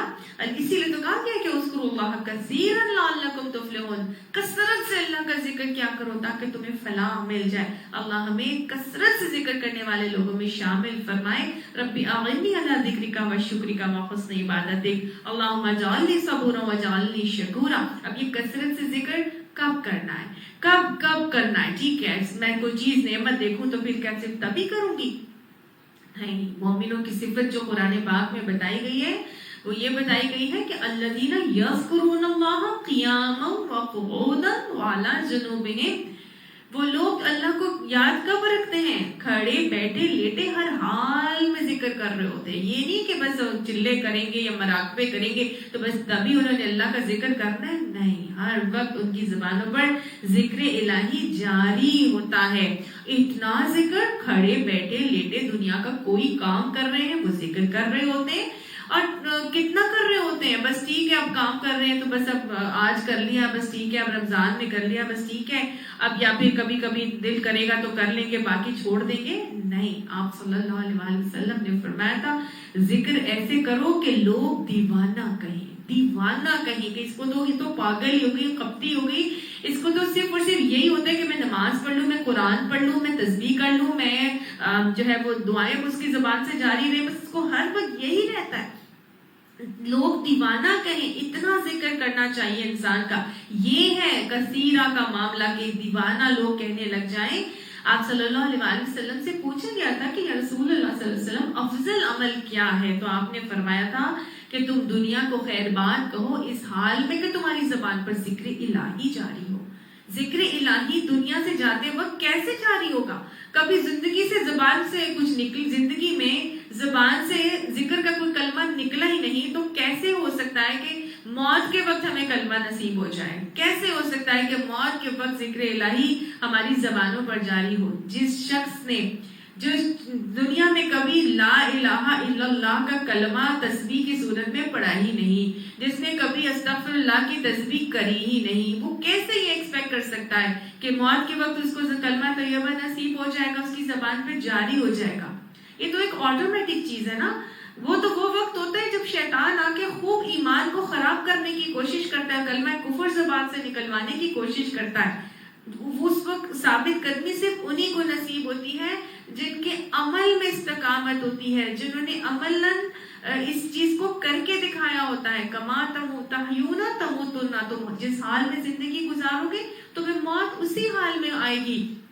تو زندگی میں اگر ذکر الہی ہماری زبانوں سے جاری ہوگا تو انشاءاللہ ہم ایکسپیکٹ کرتے ہیں کہ پھر اللہ سبحانہ تعالیٰ موت کے وقت بھی پھر ہماری زبانوں پر ذکر الہی ضرور جاری رکھیں گے. تو ایسے ذکر کرنا ہے کہ لوگ دیوانہ کہیں اور موت کے وقت بھی ہماری زبانوں پر ذکر الہی جاری ہو. آج دنیا کی بہت ساری چیزوں میں مصروف ہو کر انسان کبھی کاموں میں لگ جاتا ہے، کبھی بھول جاتا ہے، اپنے مالوں کے جھنجھٹ میں، اپنی تجارتوں میں لگ کر اللہ کے ذکر سے غافل ہو جاتا ہے، کوئی اپنی اولادوں کے چکر میں لگ کے اللہ کے ذکر سے غافل ہو جاتا ہے. اللہ نے فرمایا لا تلہکم مالکم ولا اولادکم عن ذکر اللہ، کہ تمہیں تمہارے مال اور تمہاری اولادیں اللہ کے ذکر سے غافل نہ کریں. وَمَن يَفْعَلْ ذَلِكَ فَأُولَٰئِكَ هُمُ الْخَاسِرُونَ، جو یہ کرے گا وہی تو خسارہ پانے والا ہے. اللہ ہمیں خسارے سے محفوظ رکھے. کیسے ہوگا یہ مال اولاد کی یا تجارتوں کے جھمیلوں میں پھنس کر یا اپنی اولاد کی محبتوں میں آ کے یا ان کے ہی کاموں میں لگ کے بس دنیا بنانے کے چکروں میں ٹیوشنوں پہ لے کر جا رہے ہیں، آ رہے ہیں، سڑکیں جو ہے وہ پھانکتے جا رہے ہیں اور کوئی اور عمل نہیں، اس کے علاوہ کوئی اور کام نہیں ہے، صرف اور صرف انہی جھنجھٹوں میں پھنسے ہوئے ہیں. صبح کر رہے ہیں تمام اور شام کر رہے ہیں اور عمر یوں ہی تمام کر رہے ہیں. اللہ کا نہ ہمیں اس میں یاد ہے، نہ اپنی زبانوں میں یاد ہے، نہ اپنے ذہنوں میں یاد ہے. ایسے لوگ جو صرف اور صرف دنیا کے پیچھے بھاگ رہے ہیں، ان کے لیے خسارے کا معاملہ کیسے ہوگا جو اللہ کو یاد نہیں رکھتے. اللہ نے فرمایا وَلَا تَكُونُوا كَالَّذِينَ نَسُوا اللَّهَ فَأَنسَاهُمْ أَنفُسَهُمْ، کہ ان لوگوں کی طرح مت ہو جانا جنہوں نے اللہ کو بھلا دیا. جب وہ لوگ جنہوں نے اللہ کو بھلا دیا تو پھر اللہ نے بھی ان کے نفسوں کو بھلا دیا، یعنی اللہ نے بھی پھر ان کی جانوں کو بھلا دیا. جو اللہ کو بھلائیں گے پھر اللہ بھی ان کو بھلا دے گا. جس دل میں اللہ کی یاد نہیں ہو وہ شخص بیسیکلی آخرت کو بھول جاتا ہے نا، تو اس کے عمل غافلوں کی طرح ہو جاتے ہیں. اللہ نے فرمایا وَلَا تَكُن مِّنَ الْغَافِلِينَ، غافلوں کی طرح مت ہونا. جب تم غافلوں کی طرح ہو جاؤ گے، سارے اعمال دنیا کو حاصل کرنے کے لیے کرو گے، آخرت کو بھول جاؤ گے، صرف دنیا بنانے کے جھمیلوں میں پھنسے رہو گے، تو پھر اللہ بھی تمہیں بھلا دے گا. اور اللہ جب بھلا دے گا کسی کو تو ایسے شخص کے لیے جس کی زندگی میں نہ نماز ہے، نہ ذکر ہے، نہ تسبیح ہے، نہ قرآن ہے، دنیا کی دوڑ میں بھاگ رہے، تو آخرت میں اس کا انجام خاسرون کے حوالے سے کیا ہوگا. اللہ نے فرمایا قرآن پاک میں ان کا انجام آتا ہے وَمَنْ أَعْرَضَ عَنْ ذِكْرِي، جس نے ہمارے ذکر سے اعراض کیا، منہ موڑا، نہ نماز پڑھی، نہ تسبیحات کی، نہ اس نے ذکر الہی کو زبان پہ جاری کیا، نہ ہی قرآن کا کبھی مطالعہ کیا، ہمارے ذکر سے اعراض کر لیا، فَإِنَّ لَهُ مَعِيشَةً ضَنْكَ، اس کے لیے زندگی کا گزران تنگ کر دوں گا، زندگی گزارنا محال کر دوں گا. اس کے لیے تمام چیزوں نعمتوں کے باوجود بھی مال ہوگا، اولاد ہوگی، صحت ہوگی، کاروبار ہوگا، سب کچھ ہوگا، لیکن اس کا سکون غارت ہو جائے گا. اس کی زندگی حرام ہو جائے گی، اس کے لیے اس کو سکون نہیں ملے گا، خوشیاں محال ہو جائیں گی اس کے لیے. ایسا شخص جو ہمارے ذکر سے غفلت برت رہا تھا، اعراض کر رہا تھا، دنیا بنانے کے چکروں میں تھا، تو بس اس کے لیے گزران مشکل کر دوں گا، ہر نعمت کے باوجود اس کی سکھ چھین لوں گا اس سے۔ وَنَحْشُرُهُمْ يَوْمَ الْقِيَامَةِ أَعْمَى، اور قیامت کے دن اس کو میں کیسے حاضر کروں گا؟ اندھا بنا کے اس کو حاضر کروں گا۔ وہ اللہ کو کہے گا لِمَ حَشَرْتَنِي أَعْمَى، تو نے مجھے آج اندھا بنا کے کیوں پیش کیا ہے؟ وَقَدْ كُنْتُ بَصِيرًا، میں دنیا میں تو آنکھوں والا تھا، کہ اللہ میں تو دنیا میں آنکھوں والا تھا، تو نے مجھے آج قیامت والے دن تو نے مجھے اندھا بنا کے کیوں اپنے پاس حاضر کیا ہے؟ تو اللہ تعالیٰ اس کو کیا فرمائیں گے؟ قرآن میں کیا آتا ہے؟ اللہ تعالیٰ فرمائیں گے کہ جس طرح تو نے دنیا میں ہمیں بھلا دیا تھا، آج ہم نے تجھے بھلا دیا ہے۔ تو بس وہی بات ہے کہ نسوا اللہ فانساہم انفسہم، کہ اللہ کو انہوں نے بھلا دیا تو اللہ نے بھی ان کو بھی بھلا دیا۔ انہوں نے دنیا میں اللہ کی آیات سے، اللہ کے ذکر سے اعراض کیا تھا، اندھے بن گئے تھے، تو اللہ نے قیامت میں بھی ان کو اندھا بنا کے اٹھایا ہے۔ اللہم لا تجعلنا منہم، اللہ ہمیں ذاکر بنا دے، اللہ ہمیں شاکر بنا دے۔ اللہم اجعلنی صبورا واجعلنی شکورا۔ اب یہ ذکر کیسے کیسے کیا جاتا ہے؟ ایک تو نماز کی صورت میں کہ اللہ نے قرآن پاک میں فرمایا کہ اقیم الصلاۃ لذکری، میرے ذکر کے لیے نماز کو قائم کرو۔ دوسرا کیا ہے کہ قرآن ذکر کی بہترین شکل ہے۔ اللہ تعالیٰ نے فرمایا ہے قرآن پاک میں کہ اے نبی صلی اللہ علیہ وسلم، اب یہ ذکر ہم نے آپ کے اوپر نازل کیا ہے۔ تو قرآن کو اللہ نے ذکر کہہ کے قرآن پاک میں کئی دفعہ فرمایا۔ آپ نے اللہ تعالیٰ فرماتا ہے اِنَّا نَحْنُ نَزَّلْنَا الذِّكْرَ وَإِنَّا لَهُ لَحَافِظُونَ، کہ ہم نے یہ ذکر نازل کیا ہے اور ہم ہی اس ذکر یعنی قرآن پاک کی حفاظت کرنے والے ہیں۔ تو قرآن پاک کے ساتھ جڑنا، اس کو پڑھنا، پڑھانا، سیکھنا، سکھانا، اس کے ساتھ اپنا ٹائم سپینڈ کرنا، اس پہ غور و فکر، تذکر، تدبر کرنا، یہ سب بھی ذکر کی شکلیں ہیں۔ ذکر جن محفلوں سے قرآن پاک ملتا ہے، جہاں سیکھتا ہے انسان، وہ بھی ذکر کی محفلیں ہیں، کیونکہ آپ صلی اللہ علیہ وسلم نے فرمایا تھا کہ جب تمہارا گزر روضۃ الجنہ سے ہوا کرے تو تم بھی کچھ چگ لیا کرو۔ تو صحابہ نے پوچھا کہ یا رسول اللہ یہ صلی اللہ علیہ وسلم، یہ روضۃ الجنہ کیا ہے؟ یعنی یہ جنت کے باغات کیا ہیں جہاں سے چرنا چگنا ہے؟ تو آپ صلی اللہ علیہ وسلم نے فرمایا ذکر کی محفل ہے، جہاں پر اللہ کا ذکر قائم ہوتا ہے وہ روضۃ الجنہ ہے۔ تو گویا وہ ساری جگہ جہاں سے اللہ کا ذکر ملتا ہے۔ آج ہمارے لیے آج کل کے ٹائمنگز میں یا آج کل کے پیریڈ میں اس طرح سے محفل کا قیام تو نہیں ہو پا رہا، لیکن آج ہمارے پاس ہاتھوں میں یہ موبائلز ہیں، ہمارے پاس میڈیا ہے، اور ہم اس کے انٹرنیٹ کے تھرو اپنے لیکچر جو ہیں ہم اگر سنتے ہیں بیٹھ کر، تو انشاءاللہ اللہ تعالیٰ ہمیں اس کو بھی اسی میں شامل کر کے ہمیں اس کا اجر ضرور عطا فرمائیں گے۔ پھر ذکر کی بہترین شکل تسبیحات ہیں۔ تسبیحات کی شکل میں جب مختلف تسبیحات ہیں ذکر کے لیے، اور مسنون دعائیں ہیں، درود شریف ہے اور درود کی مختلف شکلیں ہیں، پھر استغفار کی مختلف کلمات ہیں، صبح شام کی دعائیں ہیں، یہ سب بھی کیا ہیں؟ یہ بھی ذکر کی بہترین شکلیں ہیں۔ تو دل کا اطمینان کس سے ملے گا؟ ذکر الہی سے ملے گا۔ اللہ تعالیٰ ہمیں ذکر کرنے کی توفیق عطا فرمائے اور تمام لوگوں کو دلوں کے اطمینان نصیب فرمائے۔ یہ وہ لوگ ہیں جو لوگ اللہ سے کے ذکر سے اطمینان پاتے ہیں، تو اللہ ایسے لوگوں کے لیے فرماتا ہے الذین آمنوا وعملوا الصالحات، ذکر کریں گے تو اللہ کے اوپر ایمان لا کر پھر اپنے عمل الصالحات سے، نیک اعمال سے ثابت کر رہے ہوں گے نا، کنٹینیوسلی ان کی زبانوں پر ذکر الہی ہوگا تو نیک اعمال کی طرف وہ ضرور ہی جو ہے وہ دوڑیں گے اور مگن ہوں گے۔ تو ایسے لوگوں کے لیے پھر کیا ہوگا؟ توبہ لہم، ان کے لیے توبہ ہوگا۔ توبہ کیا چیز ہے جی؟ توبہ کے مختلف معنی آتے ہیں۔ ایک آتا ہے خوشیاں ہوں گی قیامت کے دن حشر میں، اور دوسرا آتا ہے پیور چیز ہوگی ان کے لیے۔ اور توبہ ایک جنت کا درخت بھی ہے۔ جنت کا وہ درخت ہے توبہ، جس کے لیے آپ صلی اللہ علیہ وسلم نے فرمایا کہ توبہ جنت کا وہ درخت ہے جس کا سایہ بہت لمبا اور بہت گہرا ہے، اتنا لمبا کہ ایک سوار اگر 100 سال تک بھی اس کے سائے میں چلتا رہے تو اس کا سایہ ختم نہ ہو۔ اتنے لمبے اور گھنے سائے والا یہ توبہ کا درخت، یہ نہایت طیب ہے، نہایت پاکیزہ ہے، اور پاک اور پیور ہے، اور اس میں انسان کو ایسی خوشی حاصل ہوتی ہے کہ وہ خوشی، اس توبہ کا مطلب وہ خوشی بھی ہے کہ جو بالکل پیور، جو کسی بھی غم کے بغیر ہی مل جائے، بغیر کسی غم کے مل جائے، اور یہ جنتیوں کو ملے گی، وہاں کسی قسم کا کوئی غم نہیں ہے، ولا خوف علیہم ولا هم یحزنون کا معاملہ جنتیوں کے لیے ہے۔ اور طوبہ وہ درخت ہوگا جس کے سے جنتیوں کی پوشاکیں بھی تیار ہونی ہے، اسی درخت سے جنتیوں کی پوشاکیں ملیں گی، تو کوئی غم نہیں، ہر قسم کی خوشیاں ہی خوشیاں، پیور ٹھنڈک والا لمبا گہرا سایہ اللہ نے نہ فرمایا ایسے لوگوں کے لیے جو کنٹینیوسلی ذکر الہی کو اپنی زبانوں پہ جاری رکھ کے دنیا کے اندر اطمینان پاتے ہیں، اپنے دلوں کو مطمئن کرتے ہیں، تو اللہ قیامت میں ان کے لیے توبہ عطا فرمائیں گے،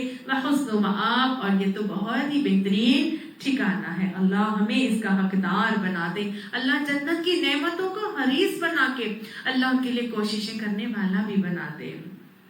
کذالک ارسلناک فی امۃ، اسی طرح ہم نے بھیجا ہے اے نبی صلی اللہ علیہ وسلم آپ کو ایک قوم کے اندر۔ کیسی قوم کے اندر بھیجا ہے؟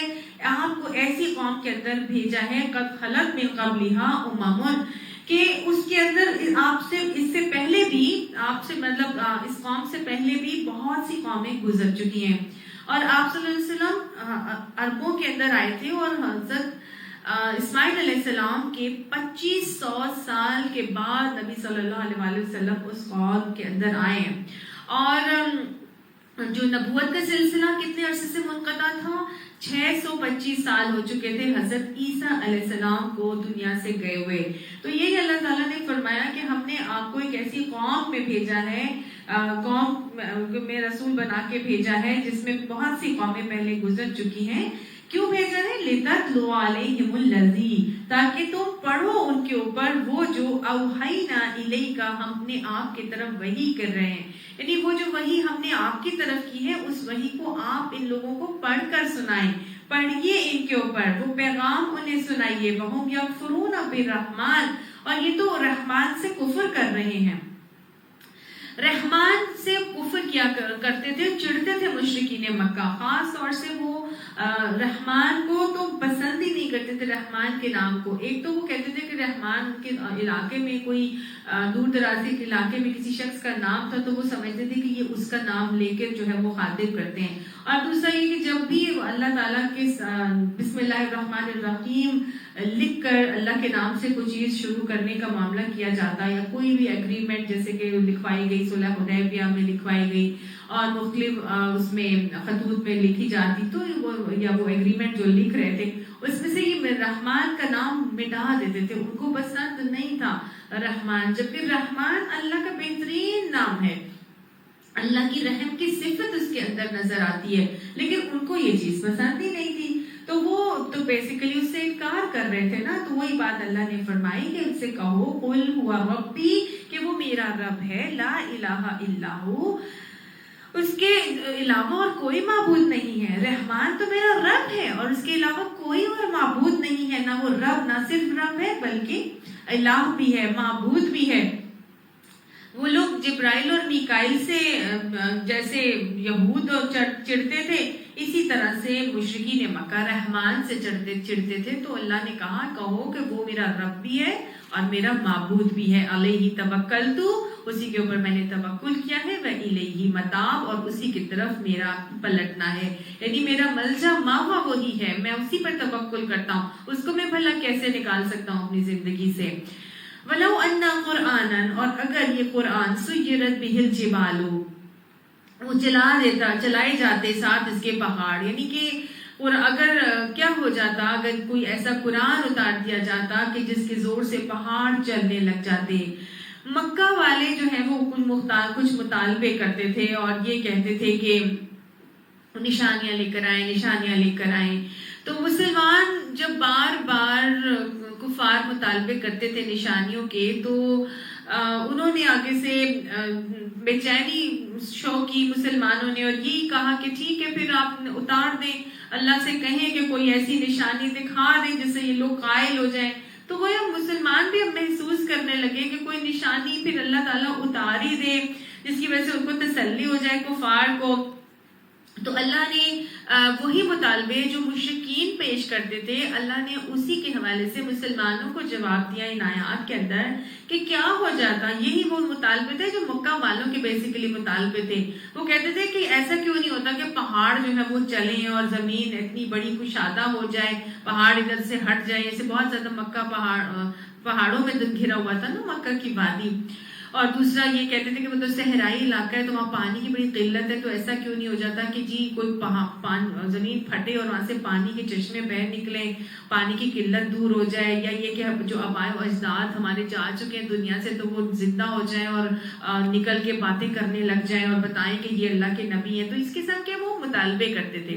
تو اللہ نے اب مسلمانوں کو ان آیات میں جواب دیا اور کہا کہ وَلَوْ أَنَّ قُرْآنًا سُيِّرَتْ بِهِ الْجِبَالُ، کہ اگر کیا ہو جاتا اگر کوئی ایسا قرآن اتار دیا جاتا جس کے زور سے پہاڑ چلنے لگتے، أَوْ قُطِّعَتْ بِهِ الْأَرْضُ، یا زمین ہی جو ہے وہ شق ہو جاتی اور اس سے صحرا میں پانی نکل آتا، أَوْ كُلِّمَ بِهِ الْمَوْتَى، یا پھر یہ کہ مردے قبروں سے نکل کر بولنے لگتے.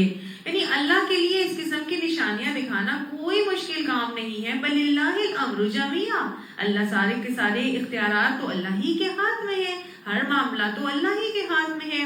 افلم ییأس الذین آمنوا، تو مطلب کیا اہل ایمان یہ جان کر مایوس نہیں ہو گئے؟ اللہ یشاء اللہ لہدی الناس جمیعا، کہ اگر اللہ چاہتا تو سارے انسانوں کو ہدایت دے دیتا. مطلب کیا مطلب ایمان والے کیا اس چیز سے مایوس ہو گئے ہیں کہ اگر اللہ چاہتا تو سب کو ہدایت دے دیتا؟ لیکن اللہ کا کام کیا ہے؟ اللہ ہر ایک کو ہدایت نہیں دینا چاہتا. اللہ تعالیٰ اس کو ہدایت دیتا ہے جو کیا کرتا ہے. ابھی ہم نے پڑھا تھا یہدی الیہ من اناب، اللہ نے یہ ساری کی ساری نشانیاں بکھیری ہیں اور اختیار عمل ہمیں دے دیا ہے. اور اگر ان ساری نشانیوں کو دیکھ کر خود اللہ کی طرف بڑھو گے، اللہ کو معرفت حاصل کرنا چاہو گے، تو تمہارے لیے اللہ سبحانہ تعالیٰ ہر چیز عیاں کرتا جائے گا، ظاہر کرتا جائے گا. لیکن مایوس مت ہو، اللہ چاہتا تو سب کو ہدایت دے سکتا تھا وہ، لیکن ہدایت اسی کو دے گا جو خود ہدایت چاہے گا. اللہ نے فرمایا وَلَا يَزَالُ الَّذِينَ كَفَرُوا تُصِيبُهُمْ بِمَا صَنَعُوا، کہ جن لوگوں نے خدا کے ساتھ کفر کا رویہ اختیار کر رکھا ہے نا، ان پر ان کے کرتوتوں کی وجہ سے کیا ہوتا ہے؟ کوئی نہ کوئی قارعۃ، آفت آتی رہتی ہے. او تحل قریبا من دارہم، یا قریب ہی ان کے گھروں کے قریب ہی کوئی نہ کوئی تحل یعنی کہ حلال ہو جاتا ہے ان کے اوپر کیا چیز؟ کوئی نہ کوئی آفت، اللہ کی طرف سے آفت کا آنا. یعنی کہ ان کے جو لوگ کفر کر رہے ہیں، وَلَا يَزَالُ الَّذِينَ كَفَرُوا، جنہوں نے کفر کیا ہے نا، نہیں اللہ تعالیٰ ان پہ کوئی کمی کرتا کہ ان کو ان کے اعمال کی وجہ سے ہی کوئی نہ کوئی آفت آ جائے یا قریب ہی ان کے گھروں کے نازل ہو جائے. حَتَّى يَأْتِيَ وَعْدُ اللَّهِ، یہاں تک کہ اللہ اپنا وعدہ پورا کر رہتا ہے. اللہ کا وعدہ پورا ہو کر ہی رہتا ہے. بالکل ایسا ہی ہے. ساری بات یہاں پر یہی بات سمجھائی جا رہی ہے کہ اللہ نے نہیں چاہا کہ اختیار عمل دے دیا نا. اللہ تعالیٰ نے زبردستی تو کسی کو ایمان کی طرف نہیں لایا. اتنی نشانیاں بکھیری ہیں، جو چاہتا ہے مان لے، جس نے نہیں چاہنا اس کو اللہ نے زبردستی ہدایت نہیں دینی ہے. چاہتا تو دے سکتا تھا لیکن اب اختیار عمل دے کے سمجھا دیا ہے. اب اگر کوئی نہ کوئی آفت آئے گی تمہارے اوپر تو اللہ نے بتا دیا کہ وہ تمہارے اپنے کرتوتوں کی وجہ سے آتی ہے. اگر تمہارے اوپر نہیں تو تمہارے آس پاس کہیں نازل ہوتی ہے تو وہ بھی تمہارے اپنے کرتوتوں کی وجہ سے آتی ہے. گویا یہ ایک چیز اللہ نے بتائی ہے کہ پریشانیاں، تکلیفیں، آفتیں جو چھوٹے موٹے عذابوں کی صورت میں تم پر نازل ہوتی رہتی ہیں وہ تمہارے اپنے کرتوتوں کی وجہ سے آتی ہیں. اب وما ظلمونا ولکن کانوا انفسهم یظلمون، اللہ نے قرآن پاک میں فرمایا نا کہ ہم ظالم نہیں ہیں، ہم ظلم نہیں کرتے، وہ اپنی جانوں پر انسان خود ظلم کرتا ہے. پیچھے بھی ہم نے پڑھا تھا کہ ان اللہ لا یغیر بقوم، اللہ کسی قوم کی حالت اس وقت تک نہیں بدلتا حتی یغیروا بانفسہم، کہ جب تک وہ خود اپنی حالت کو نہیں بدلتی. تو اللہ نے انسان کی حالت کو بدلنا اس وقت ہے جب انسان اپنی حالت خود بدلنے کے لیے آتا ہے، رویہ اختیار کرتا ہے، اپنی حالت کو بدلنے کا رویہ اختیار کرتا ہے. اور اگر نہیں اختیار کرتا تو پھر اللہ تعالیٰ کی طرف سے مشکلات، مصیبتیں اس پر اس کے رویے کی وجہ سے آتی ہیں. انسان کا اپنا عمل ہوتا ہے جو اس کو مشکلات میں لے کر آتا ہے. لیکن مومن کے لیے اگر کوئی تکلیف، پریشانی آتی ہے تو پھر وہ کیا کرے گا؟ وہ پھر کیا کرے گا؟ وہ اپنا محاسبہ کرے گا، اور وہ محاسبہ کر کے دیکھے گا کہ اللہ نے جیسے یہاں پر بھی بتا دیا نا، بیما صنعوا کہ تصیبہم بیما صنعوا، کہ تمہیں جو کا عمل کر رہے ہوتے ہو اسی کی وجہ سے تمہیں وہ تکلیفیں پہنچتی ہیں. اور پیچھے بھی آیا تھا کہ تمہارے اپنے قصب عمل کی بدولت ہوتی ہیں. تو جب ہمارے اوپر کوئی مشکل، پریشانی، تکلیف آئے تو ہمیں اپنا محاسبہ کر کے دیکھنا ہے کہ ہمارا کون سا عمل تھا جس کی وجہ سے یہ مشکل اور تکلیف ہمارے اوپر آئی ہے. تو جب مومن کے اوپر بھی کوئی تکلیف بھی آتی ہے اور وہ اپنا محاسبہ کر کے اپنے اعمال کی اصلاح کر کے اللہ کی طرف رجوع کرتا ہے تو اس کے لیے وہ آزمائش اور تکلیف بھی رحمت بن جاتی ہے. بس یہاں اللہ نے یہی بتایا کہ اللہ کی طرف سے یہ مصیبتیں نازل ہونے کا سلسلہ چلتا رہے گا جب تک کہ وعدہ پورا نہیں ہو جاتا، یعنی قیامت کی گھڑی نہیں آ جاتی.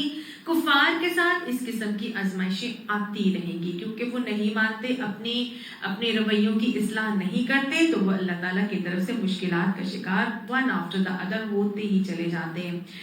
ان اللہ لا یخلف المیعاد، اللہ تعالیٰ جو ہے اپنے وعدے کے خلاف نہیں کرتا.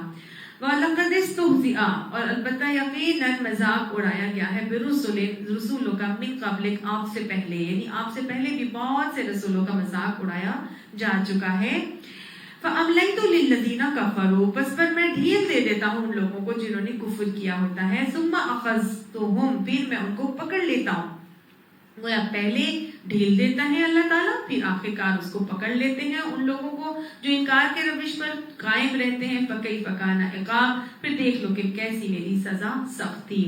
أَفَمَنْ هُوَ قَائِمٌ عَلَى كُلِّ نَفْسٍ بِمَا كَسَبَتْ، کیا وہ شخص جو ایک جو کھڑا ہے، نگرانی کر رہا ہے اوپر ہر ایک کے، یعنی کہ جو ہر ایک کے اعمال کی نگرانی کر رہا ہے، بما کسبت، جو وہ کمائی کر رہا ہے، یعنی کہ ہر ایک متنفس کی کمائی پر نظر رکھتا ہے. کون کر رہا ہے نظر؟ کس نے رکھی ہوئی ہے؟ اللہ سبحانہ تعالیٰ نے نا.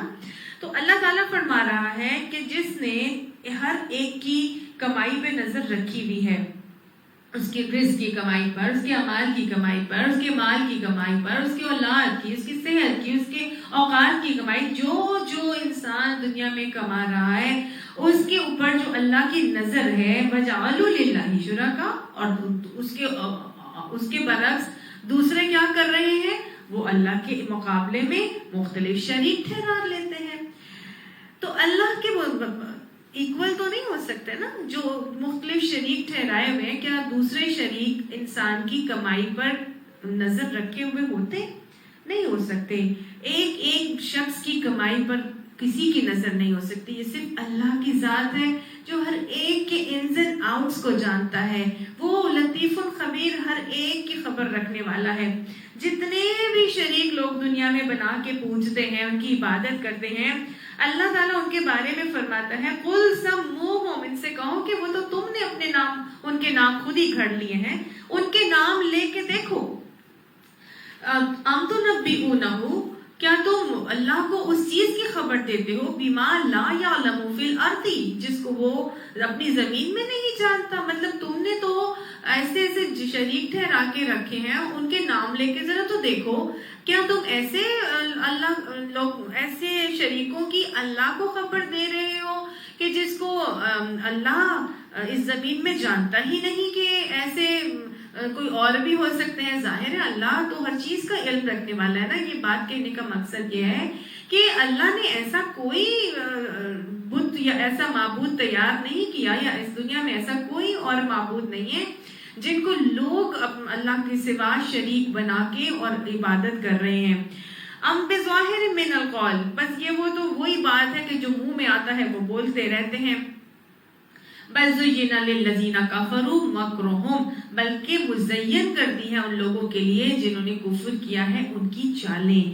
یعنی اصل بات اللہ نے بتائی یہ ہے کہ جن لوگوں نے حق کو ماننے سے انکار کیا ہے ان کے لیے ان کی مکاریاں خوشنما بنا دی گئی ہیں. مکاریاں کیسے خوشنما بنائی گئی ہیں؟ کافروں کے لیے ان کا مکر کیسے خوشنما بنا دیا گیا ہے؟ آپ دیکھیں یہ مکر شیطان نے ایسے خوشنما بنایا ہے کہ مختلف قسم کے بناوٹی جو شریک دنیا میں بنائے جاتے ہیں اور آج بھی بنائے جاتے ہیں، تو اللہ نے تو ایسی کوئی باتیں نہیں منسوب کی نہ بتائی، بلکہ لوگوں نے کیا کیا کہ مختلف قسم کی حکایات بنا لیں، حکایات گھڑ لیں، اور ان گھڑی ہوئی حکایات کی وجہ سے انہوں نے مختلف معبودوں کے اوپر، یہ جیسے پیروں کے لیے یا مختلف بزرگوں کے اوپر اس قسم کی حکایات گھڑ لی اور ان کو معبود بنوا دیا گیا، اور یہ کہہ دیا کہ ان کے معتقد بن جائیں، اور اگر ان کی باتوں کو نہیں مانا گیا تو پھر اس کے حوالے سے ڈراوا دھمکانے کا معاملہ کیا گیا، اور خاص طور سے انہی کے لیے پھر ان کے مجاور اور خادم بن کر بیٹھ گئے اور اپنے الو سیدھے کرتے ہیں. یہ تمام کے تمام مشرکانہ عقائد اور جاہل عوام میں یہ طریقہ رائج ہوا ہے، جو کہ اللہ تعالیٰ یہاں پہ بتا رہے ہیں کہ ان کی کف مکر کو ہی اللہ نے ان کے لیے مزین کر دیا، یعنی ان کی اپنی مکاریاں اللہ نے ان کے لیے خوشنما بنا دی ہیں، اور اس سے ہوا یہ ہے کہ وَصُدُّوا عَنِ السَّبِيلِ، اور وہ اس کی وجہ سے سیدھے راستے سے روک دیے گئے ہیں. خود ہی انہوں نے حکایات گھڑی، خود ہی بناوٹی معبود بنائے، خود ہی ان کے مخادم اور مجاور بن گئے، اپنے الو سیدھے کیے، اور لوگوں سے انہی حکایات کو سنا سنا کے ان کے جو ہے وہ بن گئے، پیسے بٹورنے لگے، لوگوں کو ان کا معتقد بنایا، ان کے تصرفات سے ڈرایا دھمکایا، یہ طریقے ایجاد کیے، اور اس طرح مختلف قسم کی شرک کے معاملات، مختلف مشرکانہ عقائد اور جاہلانہ رسوم و رواج جو ہے وہ دنیا میں قائم ہو گئی. ایسے ہی ساری کے ساری عقائد اور مشرکانہ رسوم و رواج جو ہے وہ جاری ہوئی ہیں. آج کے دور میں کتنی یہ چیزیں نظر آتی ہیں نا، کہ اللہ تعالیٰ نے یہی بتایا کہ یہ تم لوگوں نے نام گھڑ کے رکھے ہیں، اللہ نے ایسی کوئی بات تم نہیں بنائی، اور نہ ہی اللہ کو ان چیزوں کے حوالے سے کوئی یہ ایسی بات ہے کہ تم اگر یہ باتیں کرتے ہو تو کیا تم اللہ کو کوئی نئی باتوں کی خبر دے رہے ہو جس کو اللہ نہیں جانتا؟ یہ تو تم لوگوں نے اپنے اعمال ہیں جس کی وجہ سے تم نے یہ عمل کیا ہے، تو پھر اللہ نے بھی یہی تمہارے لیے خوشنما بنا دیا، اور اس کی وجہ سے اللہ نے تمہیں سیدھی راستے سے روک دیا. اللہم اہدنا الصراط المستقیم ومن یضلل اللہ، اور جس کو اللہ گمراہ کر دے، یعنی جس کو گمراہی میں اللہ پھینک دے، فما لہ من ہاد، اس کے لیے پھر کوئی ہدایت دینے والا نہیں ہے، کوئی راستہ دکھانے والا نہیں ہے. اللہم الہمنا رشدنا واعذنا من شرور انفسنا، اللہم ارنا الحق حقا وارزقنا اتباعہ وارنا الباطل باطلا وارزقنا اجتنابہ. لہم، ایسے لوگوں کے لیے جو مشرکانہ عقائد کے اوپر چل کر اور بناوٹی معبودوں کو پوجا کر رہے ہیں، اللہ نے فرمایا لہم عذاب فی الحیات الدنیا ولعذاب الآخرۃ اشق، ان کے لیے دنیا کی زندگی میں بھی عذاب ہے اور آخرت کا عذاب تو اس سے بھی زیادہ سخت ہے. نہ ان کو دنیا میں کوئی ہدایت ملے گی، اور نہ ہی ان کو دنیا میں کوئی ان کو اچھائی کا معاملہ ہوگا، بلکہ دنیا میں بھی عذاب اور آخرت کا عذاب تو اس سے بھی زیادہ سخت ملے گا. تو گویا اللہ نے منکرین کا انجام دکھایا دنیا میں بھی اور آخرت میں بھی. وما لہم من اللہ من واق، اور اللہ سے بچانے والا کوئی اور ان کے لیے نہیں ہوگا.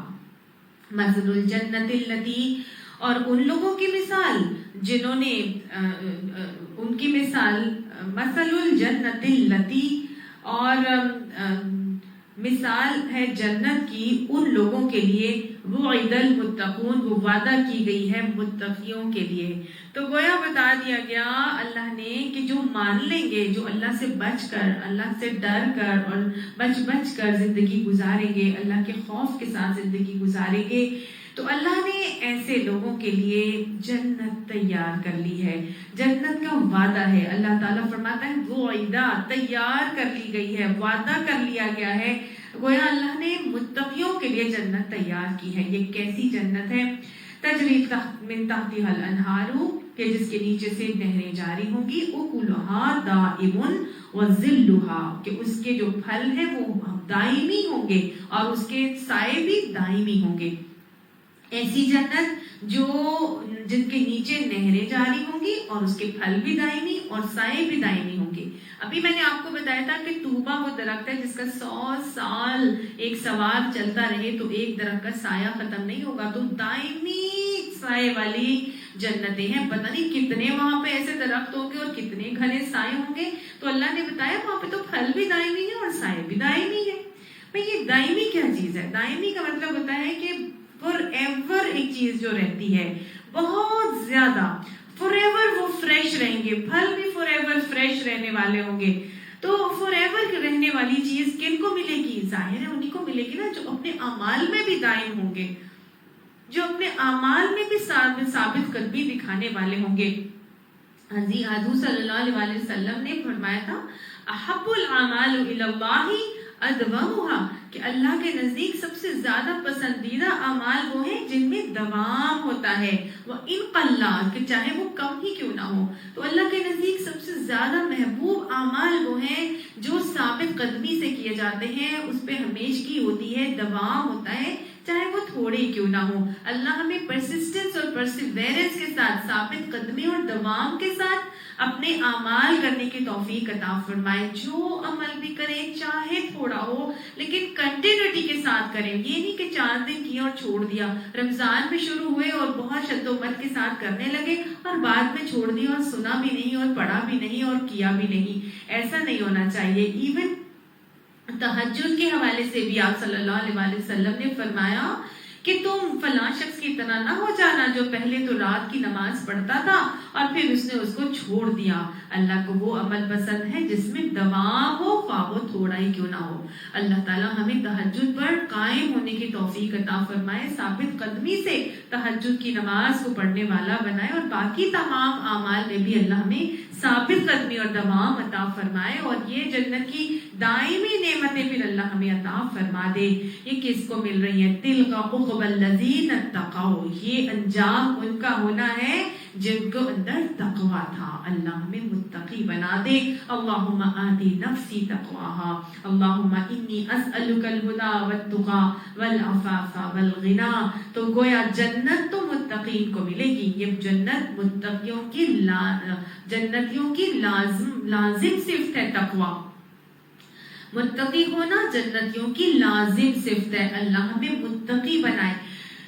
یہ اسی لیے تو ان کو جنت ملے گی نا، کیونکہ اللہ نے نبی نے فرمایا تھا کہ اللہ 2 خوف اور 2 بے خوفیاں جمع نہیں کرتا۔ جو دنیا میں بے خوف زندگی گزارے گا تو اللہ تعالیٰ قیامت میں اس کو خوف زدہ کریں گے، اور جو دنیا میں اللہ سے ڈر کے خوف زدہ رہ کر زندگی گزارے گا پھر قیامت میں اللہ اس کو ولا خوف علیہم ولا ہم یحزنون کا معاملہ کر کے بے خوف کر دیں گے۔ تو گویا جنتی جو متقی ہوں گے، جو ڈر کے زندگی گزاریں گے، گناہوں سے بچ کر، اللہ کی ناراضگی سے بچ کر اپنا ہر قدم اٹھانے والے ہوں گے۔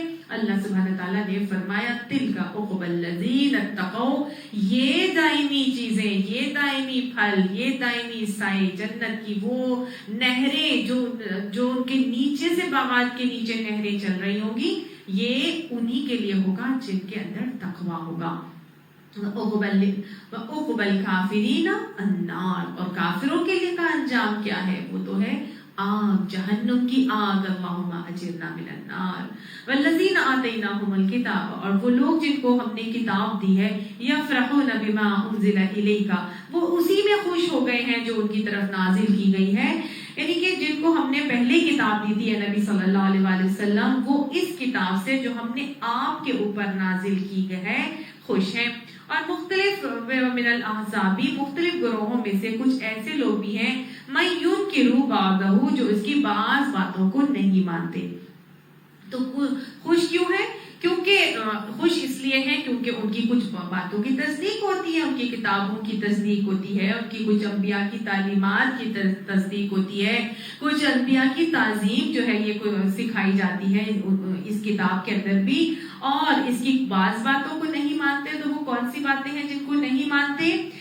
وہ باتیں جن میں انہوں نے تحریفات کر دی تھیں، جیسے یہود و نصارہ نے اپنی کتابوں کے اندر، الہامی کتب کے اندر تحریفات کر دی تھی نا، تو وہ باتیں اب جب صحیح ہو کر آ رہی ہیں اس قرآن کے اندر، تو ان باتوں میں وہ ماننے سے انکار کرتے ہیں، اور جن احکامات کو انہوں نے چھپا دیا تھا، نہیں مان کے چل رہے تھے، جیسے کہ زنا کی حدود کو چینج کر دیا تھا، تو اس حوالے سے وہ کچھ باتیں نہیں مانتے، اور وہ بھی باتیں نہیں مانتے کہ جن کو خواہ مخواہ انہوں نے خود ہی اپنی طرف سے نئی باتیں ایجاد کر دی تھی اور بنا دی تھی۔ تو قرآن نے ایکچولی ان تمام باتوں سے پردہ اٹھایا تھا، لہٰذا انہوں نے پورے کے پورے قرآن سے ہی انکار کر دیا تھا۔ تو یہی بات یہاں پر بتائی جا رہی ہے۔ تو اے نبی اب آپ کیا کریں؟ مجھے آپ کو سب کو ایک طریقہ سکھایا جا رہا ہے کہ قل، ان سے کہہ دیجئے، انما امرتو، کہ مجھے تو یہ حکم دیا گیا ہے، ان اعبد اللہ، یہ کہ میں اللہ کی بندگی کروں، کہ میں اللہ ہی کو مان کے چلوں، اللہ ہی کو معبود بنا کے چلوں،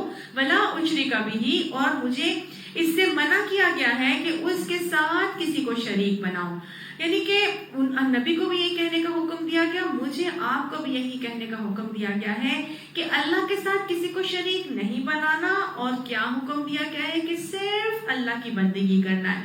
ان اعبد اللہ، یہ مجھے اور آپ کو امرتو، مجھے اور آپ کو حکم دیا گیا ہے کہ صرف اور صرف آپ اللہ ہی کی بندگی کریں، ولا اشرک بہ، اور اس کے ساتھ کسی کو شریک نہ ٹھہرائیں، الیہ ادعو، کہ اسی کی طرف میں پکارتا ہوں، و الیہ مآب، اور اسی کی طرف میرا ٹھکانہ ہے، میں اسی کی طرف پلٹتا ہوں، اسی کی طرف میں انابت کرتا ہوں، اسی کی طرف میں رجوع کرتا ہوں۔ تو سیانے سمجھدار پھر کون ہوں گے؟ جنتی کون ہوں گے؟ جو ہر حال میں اللہ ہی کی طرف پلٹیں گے، اللہ ہی کی طرف لوٹیں گے، اللہ ہی کو پکاریں گے، اللہ ہی کی عبادت اور بندگی کریں گے، اور اللہ کے ساتھ کسی کو شریک نہیں کریں گے۔ یہی حکم دیا گیا ہے، یہی ہے انابت، یہی ہے رجوع، اور یہی ہے طریقہ۔ اور جو لوگ یہ اعمال کرتے ہیں انہی کو تو کہا گیا قرآن پاک میں نعم العبد کہہ کے مخاطب کیا۔ حضرت سلیمان اور حضرت داؤد علیہ السلام کو اللہ تعالیٰ نے ان کے کثرت رجوع کی وجہ سے، بار بار اللہ کی طرف پلٹنے کی وجہ سے، اللہ نے نعم العبد کا ٹائٹل دے دیا اور کہہ دیا انہو اواب، وہ میرے ہی طرف پلٹنے والے تھے، وہ میری ہی طرف لوٹنے والے تھے، وہ ہر حال میں میری طرف پلٹتے تھے۔ اللہ ہمیں بھی اواب بنا دے۔ رجوع کرنا، پلٹنا، اواب کیا چیز ہوتی ہے؟ وہ ہوتا ہے کہ ہر حال میں اللہ کی طرف پلٹا جائے گا، کوئی معاملہ ہو جائے، جیسے ایک میگنیٹ کی سوئی ہوتی ہے نا، وہ جہاں بھی لے جاؤ نارتھ ساؤتھ کی طرف ہی آ جاتی ہے، جتنا مرضی ہلاؤ اس کو، وہ کیا کرتی ہے؟ نارتھ اور ساؤتھ ہی کی طرف اس کی ڈائریکشن دوبارہ پلٹ کر آ جاتی ہے۔ تو یہ ہوتا ہے اواب، وہ ہر حال میں اپنا رجوع، اپنا ڈائریکشن کس کی طرف کرتا ہے؟ مومن اللہ کی طرف کرتا ہے۔ تو کہا جا رہا ہے کہ مومن اواب ہوتا ہے، ہر حال میں پکارنے کے لیے بھی اللہ کی طرف۔ انما اشکو بثی وحزنی الی اللہ، حضرت یعقوب علیہ السلام کی طرح کہ جس طرح بھی ان کے پاس مشکلات آئیں، پریشانیاں آئیں، غم آئیں، تکلیفیں آئیں، تو شکوہ شکایت، رونا دھونا کس سے ہو رہا ہے؟ کس کو پکارا جا رہا ہے؟ اللہ کو، اللہ ہی کو پکارا جا رہا ہے، اللہ ہی سے دعا کی جا رہی ہے، اللہ ہی سے حاجت روائی کی جا رہی ہے، اللہ ہی سے رجوع کیا جا رہا ہے۔ کوئی خوشی ملتی ہے، کوئی عبادت کا طریقہ اختیار کرنا ہے، تو کیا کرنا ہے؟ شکر بھی اللہ ہی کا کرنا ہے، اللہ ہی کی طرف پلٹنا ہے، اللہ ہی کا ذکر زبانوں پہ جاری رکھ کے الحمدللہ علی کل حال کہنا ہے، نعمتوں پر اللہ کا ذکر کرنا ہے، شکر کرنا ہے، راضی برضا رہنا ہے۔ کوئی تکلیف آ جائے، کوئی پریشانی آ جائے تو بھی راضی برضا رہ کے اللہ ہی کی طرف پلٹنا ہے۔ کوئی فیصلہ زندگی میں کرنا پڑ جائے کہ میں فلاں چیز کھاؤں نہ کھاؤں، یہ پہنوں نہ پہنوں، فلاں جگہ جاؤں نہ جاؤں، یہ کروں نہ کروں، کوئی رہنمائی لینی ہو، کسی بھی قسم کی مشاورت لینی ہو، کوئی فیصلہ کرنے کے لیے کس کی طرف مومن پلٹتا ہے؟ اللہ کی طرف پلٹتا ہے. ہدایت بھی چاہیے تو مومن کیا کر رہا تھا؟ اللہ ہی کی طرف، یہدی الیہ من اناب، اللہ کی طرف پلٹ رہا تھا. تو بس یہی رویہ ہے جو سکھایا جا رہا ہے کہ ہم نے ہر عبادت کے موقع پر اللہ ہی کو پکارنا ہے، اللہ ہی کی طرف پلٹنا ہے، اس کے علاوہ کسی کی طرف نہیں پلٹنا. اللہ میں ہر قسم کے شرک سے بچ کر اواب بن کر اپنے رویے اختیار کرنے کی توفیق عطا فرمائے. وَكَذَلِكَ أَنزَلْنَاهُ حُكْمًا عَرَبِيًّا، اور اسی طرح اے نبی صلی اللہ علیہ وآلہ وسلم ہم نے اب یہ فرمان عربی تم پر نازل کیا ہے. وَلَئِنِ اتَّبَعْتَ أَهْوَاءَهُمْ، اور اگر تم نے پیروی کی ان کی خواہشات کی، بَعْدَ مَا جَاءَكَ مِنَ الْعِلْمِ، اس علم کے بعد جو تم تک پہنچ چکا ہے، تو مَا لَكَ مِنَ اللَّهِ مِن وَلِيٍّ وَلَا وَاقٍ، تو نہیں ہے اللہ سے بچانے والا تمہیں کوئی حامی اور مددگار جو تم کو اللہ کی پکڑ سے بچا سکے. اس بات سے مجھے اور آپ کو بہت ہی ایک جامع ایک پیغام اور ایک عبرت مل رہی ہے. ہر اس شخص ہر اس عمل سے جو تقلیدی عمل ہے، شخصی تقلید کے حوالے سے، کیونکہ یہاں بتایا جا رہا ہے کہ اب وہ جو العلم تمہارے پاس آ چکا ہے، یہ العلم کیا چیز ہے؟ قرآن کا علم اور حدیث کا علم. تو گویا جب العلم تمہارے پاس آ چکا ہے تو اس العلم کے آنے کے بعد اگر تم نے اب کسی کی بھی خواہشات کی پیروی کی، وَلَئِنِ اتَّبَعْتَ أَهْوَاءَهُمْ، کسی کی خواہشات کی پیروی کی، تو یہ آیت مجھے اور آپ کو شخصی تقلید سے روک رہی ہے، شخصی تقلید کی قباحت بتا رہی ہے جو آج امت مسلمہ کے اندر بہت زیادہ آ چکی ہے. اور یہی شخصی تقلید تو امت میں تفرقے کا اصل سبب اور اصل بنیاد ہے. اسی سے اختلاف کرنا ہے، جو کہ ہمیں اللہ نے یہاں پر بتا دیا ہے کہ ایک العلم جو تمہارے پاس آ چکا ہے. تو جب العلم آ گیا ہے تو العلم یعنی قرآن اور سنت کا علم جب آ جائے گا تو کسی شخص کی خواہشات کے اوپر دین کی بنیادوں کو استوار نہیں کیا جائے گا. اپنے تمام اعمال میں کتاب اور سنت کی طرف رجوع کیا جائے گا، کسی بھی امام کی طرف، کسی بھی امام کے فقہ کی طرف العلم کا اطلاق نہیں ہوتا. کسی بھی امام کی خواہش کے اوپر بیس کر کے ہم نے کوئی عمل نہیں کرنا. جو بھی عمل ہوگا وہ کس پر ہوگا؟ قرآن اور سنت کے اوپر. تو لہٰذا شخصی تقلید کی نفی ہو رہی ہے اس آیت کے حوالے سے. ایک امام کو فالو کر لینا بھی اللہ نے کہیں نہیں بتایا، نہ قرآن میں کہیں آیا. تمام انبیاء محترم بھی ہیں، معزز بھی ہیں، سبھی کو فالو کیا جا سکتا ہے، سبھی کی باتوں کو مانا جا سکتا ہے. نیت انسان کے اندر صرف یہ ہو کہ اللہ کا تقویٰ ہو. ابھی پیچھے ہم نے پڑھا کہ تقویٰ وہ چیز ہے جو متقین کی لازمی صفت ہے. اللہ کے تقوی کے ساتھ اگر وہ قرآن اور حدیث سے رجوع کر کے چلیں گے تو انشاءاللہ پھر دین ہماری خواہشات کا تابع نہیں ہوگا. دین ہمیں اللہ نے آسانیاں دی ہیں، لیکن ہماری ضرورت کیا ہے کہ ہم اپنی خواہشات کے اوپر بیس کر کے نہیں، بلکہ وہ جو بھی ہم نے دین کے اصول نکالنے ہیں وہ قرآن اور سنت سے رجوع کر کے جو اس میں ہمیں رویے پتہ چل رہے ہیں ہم نے اس کے ذریعے سے اپنے معاملات کو کرنا ہے. اللہ ہمیں ان باتوں کی سمجھ عطا فرمائے اور شخصی تقلید سے بچ کر قرآن اور سنت کی صحیح اتباع کی توفیق اللہ ہمیں نصیب فرمائے. اور یہاں پر ایک اور بھی بات آگے کیا سمجھائی جا رہی ہے، وَلَقَدْ أَرْسَلْنَا رُسُلًا مِّن قَبْلِكَ، اور اے نبی صلی اللہ علیہ وسلم آپ سے پہلے بھی ہم نے رسول بھیجے ہیں، بہت سے رسول بھیجے ہیں. وَجَعَلْنَا لَهُمْ أَزْوَاجًا، اور ہم نے ان کے بھی ازواج بنائے تھے، وَذُرِّيَّةً، اور ان کے بھی بچے بنائے تھے.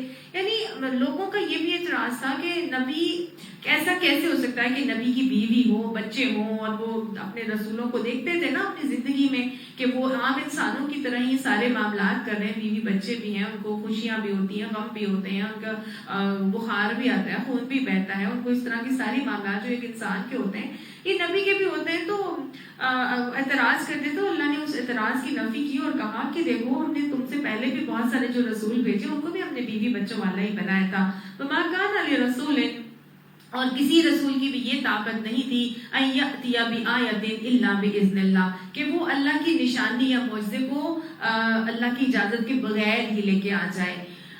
کسی نبی کے اندر گویا اللہ نے یہ بتا دیا کہ نشانی لانا اس کے بس کی بات نہیں ہے، نشانی دینا اللہ کا کام ہے، وہ دے نہ دے، معجزے بھیجے نہ بھیجے، رسول کا کام صرف اور صرف اللہ کی تعلیمات کو آگے پہنچا دینا ہے اور ان کو انذار کر کر کے خبردار کرنا ہوتا ہے.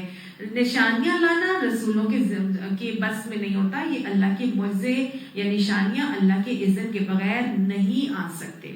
اچھا، رسولوں کے حوالے سے تو یہ معاملہ ہے کہ اللہ تعالیٰ نے مختلف انبیاء کو رسولوں اور معجزات کے ساتھ بھیجا، لیکن کچھ انبیاء کے بعد کچھ جو وہ جن پر دیکھیں معجزات کے اوپر ایمان لانا ہمارے ایمانوں کا ایک لازمی جز ہے. اللہ نے جو نبیوں کو معجزات دیے تو اللہ نے اپنی مرضی سے دیے اور ان پر نبیوں کا کوئی اختیار بھی نہیں ہوتا تھا، لیکن ان معجزات کو بھی ماننا ہمارا لازمی جز ہے، ٹھیک ہے نا.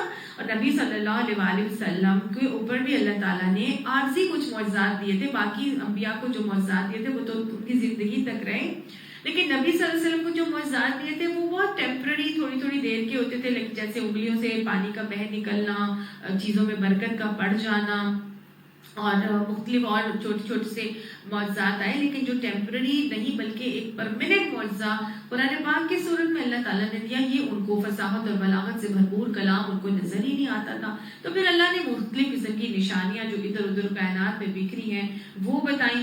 لہٰذا اللہ تعالیٰ نے تو نبی صلی اللہ علیہ وسلم کے ساتھ یہ رویہ اختیار کیا ہی تھا، لیکن وہ ویسے معجزات مانگتے تھے جیسے حضرت عیسیٰ کے معجزات تھے جن کو جادوئی سپر نیچرل قسم کی جو چیزیں تھیں، یا جیسے حضرت موسیٰ علیہ السلام کے معجزات تھے. تو یہ معاملات اللہ تعالیٰ نے کہا کہ یہ نبی تم بھی کہہ دو کہ یہ میرے بس میں نہیں ہے کہ میں ان کو یہ نشانیاں یا معجزات کی صورت میں یہ لے کے آ جاؤں. تو وہ نبی بھی اپنی مرضی سے کوئی نشانی یا معجزہ لانے کا اختیار خود سے خود نہیں رکھتا. آج کیا ہوتا ہے کہ آج کے دور میں نبی تو نہیں ہے لیکن کچھ کرامات ہوتی ہیں جن کو منسوب کر دیا جاتا ہے مختلف قسم کے اولیاء اللہ کے ساتھ، کچھ صوفی بزرگوں وغیرہ کے ساتھ کچھ کرامات جو ہے وہ منسوب کر دی جاتی ہیں. کوئی بہت زیادہ عبادت گزار ہوتا ہے، اس کے ذریعے سے ہونے والے کچھ معاملات جو ہیں وہ منسوب کرتے ہیں، تو ان کو کرامت کہا جاتا ہے، ان کو معجزہ نہیں کہتے. تو اب کیا اس معجزے پر بھی اس کرامت پر بھی ایمان لانا ضروری ہے؟ نہیں، ایسی کوئی بات نہیں ہے. اگر کوئی کسی بزرگ کی کرامت کے اوپر ایمان نہیں لاتا تو اس کو ایک بارے میں ایگری نہیں کرتا تو اس سے انسان کے ایمان پر کوئی فرق نہیں پڑتا.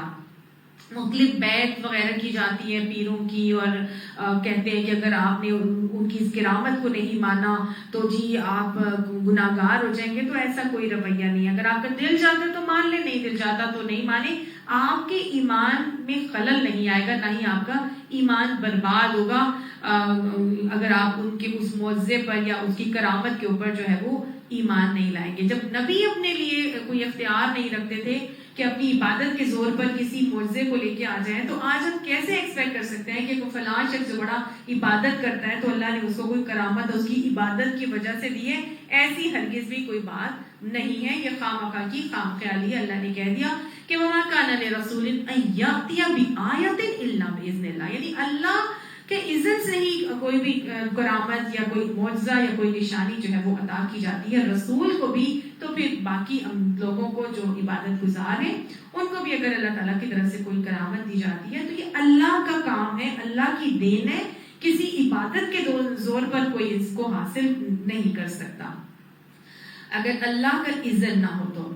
لِكُلِّ أَجَلٍ كِتَابٌ، ہر ایک کے لیے ایک کتاب ہے، یعنی ہر دور کے لیے ایک کتاب مقرر ہے. اللہ نے ہر دور کے لیے ایک کتاب بھیجی. گویا کیا بتایا جا رہا ہے کہ اللہ نے ہر دور کے لیے ایک کتاب بھیجی ہے.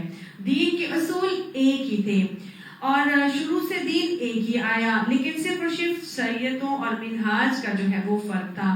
دین کا ہدایت نامہ، دین کا اصل پرنٹ جو ماسٹر پرنٹ ہے، اس کے لیے اللہ تعالیٰ نے فرمایا کہ یمحو اللہ ما یشاء ویثبت، اللہ مٹاتا رہتا ہے جس کو چاہتا ہے اور وہ ثبات دیتا ہے یا جمع دیتا ہے جس کو وہ چاہتا ہے، وعنده ام الکتاب، اور اس کے پاس ہی ام الکتاب ہے۔ گویا اصل کتاب، اصل ماسٹر پرنٹ ام الکتاب ہے، یہ لوح محفوظ کے اندر ہے، اور اللہ سبحانہ تعالیٰ نے اس میں جو چیزیں لکھ دی، ان الدین عند اللہ الاسلام، اللہ کے نزدیک دین صرف اور صرف اسلام ہے، اس کے علاوہ ہر دور میں ایک کتاب اللہ نے بھیجی، اور ایک کتاب کیسے بھیجی کہ ہر نبی کی تعلیمات جو ہے وہ موسٹلی ایک ہی تھی، صرف تھوڑے تھوڑے انداز کا فرق تھا، ان کے طریقوں کا فرق تھا، جیسے روزہ بھی یہ تھا، زکوٰۃ بھی تھی، نماز بھی تھی، لیکن کچھ نہ کچھ دن دورانیہ روزوں کے حوالے سے ان کے انداز کچھ فرق تھے، یا زکوٰۃ کے نصاب میں کچھ فرق تھا،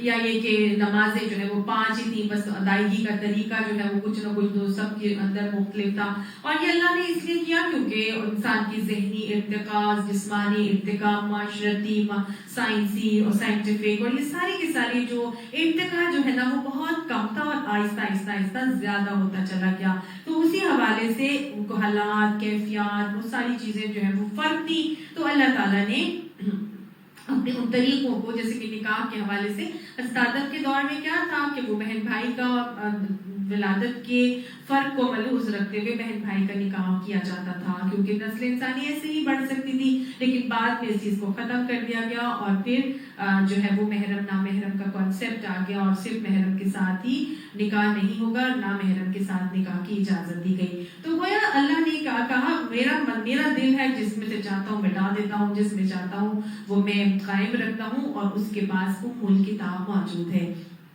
نبی صلی اللہ علیہ وسلم کے اوپر یہ آخری نبی تھے، اور ان کے اوپر جو کتاب بھیجی گئی، پھر اس میں الیوم اکملت لکم دینکم کا معاملہ کیا گیا کہ دین کو مکمل کر دیا گیا، اور اسلام کو بطور دین پسند کر لیا گیا، اور پھر اللہ نے اس کتاب کی حفاظت کا ذمہ اِنَّا نَحْنُ نَزَّلْنَا الذِّكْرَ وَإِنَّا لَهُ لَحَافِظُونَ کہہ کر اللہ نے قیامت تک کے لیے اس کی حفاظت کا ذمہ اٹھا لیا۔ اب اس میں سے نہ کوئی چیز ختم ہوتی ہے، اور نہ ہی کوئی چیز مٹتی ہے، اور نہ ہی کوئی چیز جو ہے وہ کمی کی جا سکتی ہے۔ اللہ نے جو رکھنا تھا وہ سب وہ رکھ دیا ہے۔ اللہ تعالیٰ جب اللہ نے اب اس کو نہیں ختم کرنا، جب اس کو نہیں اللہ نے اس میں سے اب کوئی چیز ختم کرنی اور اس کو ایسے ہی قائم رہیں گے، تو پھر کیا طریقہ ہے؟ اللہ نے آگے بتایا وَإِمَّا نُرِيَنَّكَ بَعْضَ الَّذِي نَعِدُهُمْ، اور اے نبی صلی اللہ علیہ وسلم جس برے انجام کی دھمکی ہم ان لوگوں کو دے رہے ہیں، او نتوفینک، یا فوت کر دیں ہم آپ کو، فإنما علیک البلاغ وعلینا الحساب، اس کا کوئی حصہ ہم تمہارے جیتے جی دکھاتے یا اس کے ظہور میں آنے سے پہلے ہم تمہیں اٹھا لیں۔ یعنی اے نبی صلی اللہ علیہ وسلم کہ جس برے انجام کی دھمکی ہم ان لوگوں کو دے رہے ہیں، اس کا کوئی حصہ خواہ ہم تمہارے جیتے جی ان کو دکھائیں یا ہم اس سے پہلے ہی تم کو اٹھا لیں، بہرحال آپ کا کام کیا ہے؟ فإنما علیک البلاغ، آپ کا کام صرف یہ ہے کہ آپ یہ ساری باتیں آپ ان تک پہنچا دیں، اور وعلینا الحساب، اور ہمارے اوپر آپ کا حساب لینا ہے۔ گویا تمام چیزیں نبی صلی اللہ علیہ وسلم کو آگے پہنچا دینے کا صرف حکم دے دیا گیا۔ بلغ ما انزل الیک من ربک کا معاملہ، نبی کا کام کیا ہے؟ صرف پہنچا دینا۔ جبرن کروانا اللہ نے فرما دیا تھا لست علیہم بمسیطر، آپ ان کے اوپر داروغہ بنا کر نہیں بھیجے گئے۔ اب نبی تو ہے نہیں، تو نبی تو اس دنیا سے جا چکے ہیں، تو اب نبی کا کام کس نے کرنا ہے؟ العلم کون پہنچائے گا آگے؟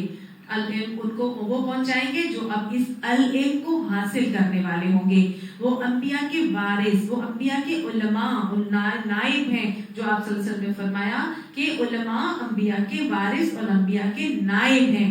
خیرکم من تعلم القرآن وعلمہ، تم میں سے بہترین وہ ہیں جو قرآن کو سیکھیں گے، آگے سکھائیں گے۔ تو ختم نبوت کے بعد یہ کام، یہ فریضہ، یہ ذمہ داری کس کی ہے؟ ان کی ہے جو اس قرآن کو سیکھیں گے اور آگے سکھائیں گے۔ اللہ نے کہا کہ اگر ہم آپ کو فوت کر دیں تو آپ کے اوپر صرف کیا ہے کہ آپ ان لوگوں تک یہ بات پہنچا دیں، وعلینا الحساب، حساب لینا ہمارا کام ہے۔ اللہم حاسبنا حسابا یسیرا۔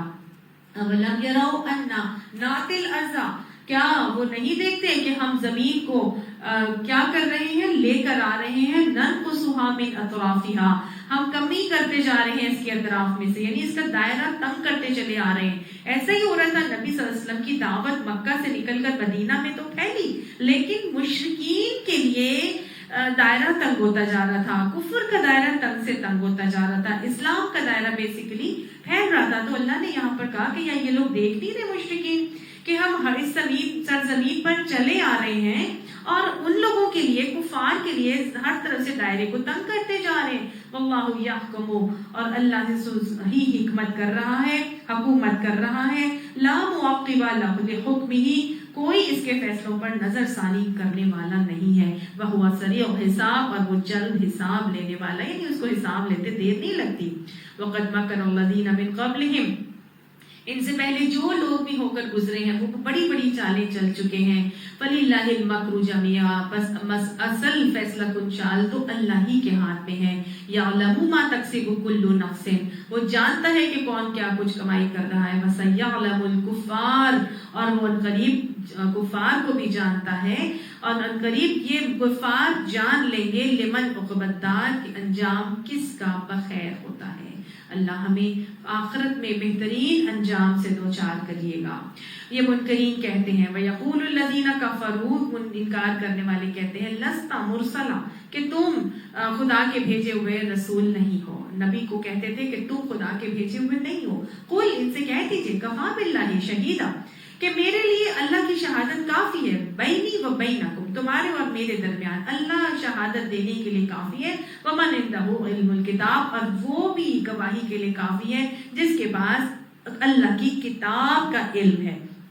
تو گویا بتا دیا گیا کہ اللہ کی گواہی کافی ہے، اللہ ہی کی گواہی جو ہے وہ، اور الکتاب کا علم رکھنے والے کی گواہی جو ہے وہ اللہ کی نظر میں مقبول ہے، اس لیے کہ اللہ نے فرمایا نا کہ ان سے کہہ دو کہ بس نبی کو ماننا کے لیے تمہاری گواہی نہیں ہے، اللہ کی گواہی کافی ہے، اور وہ بھی جو اللہ کی اس کتاب کا علم رکھتا ہے اس کی گواہی بھی کافی ہے۔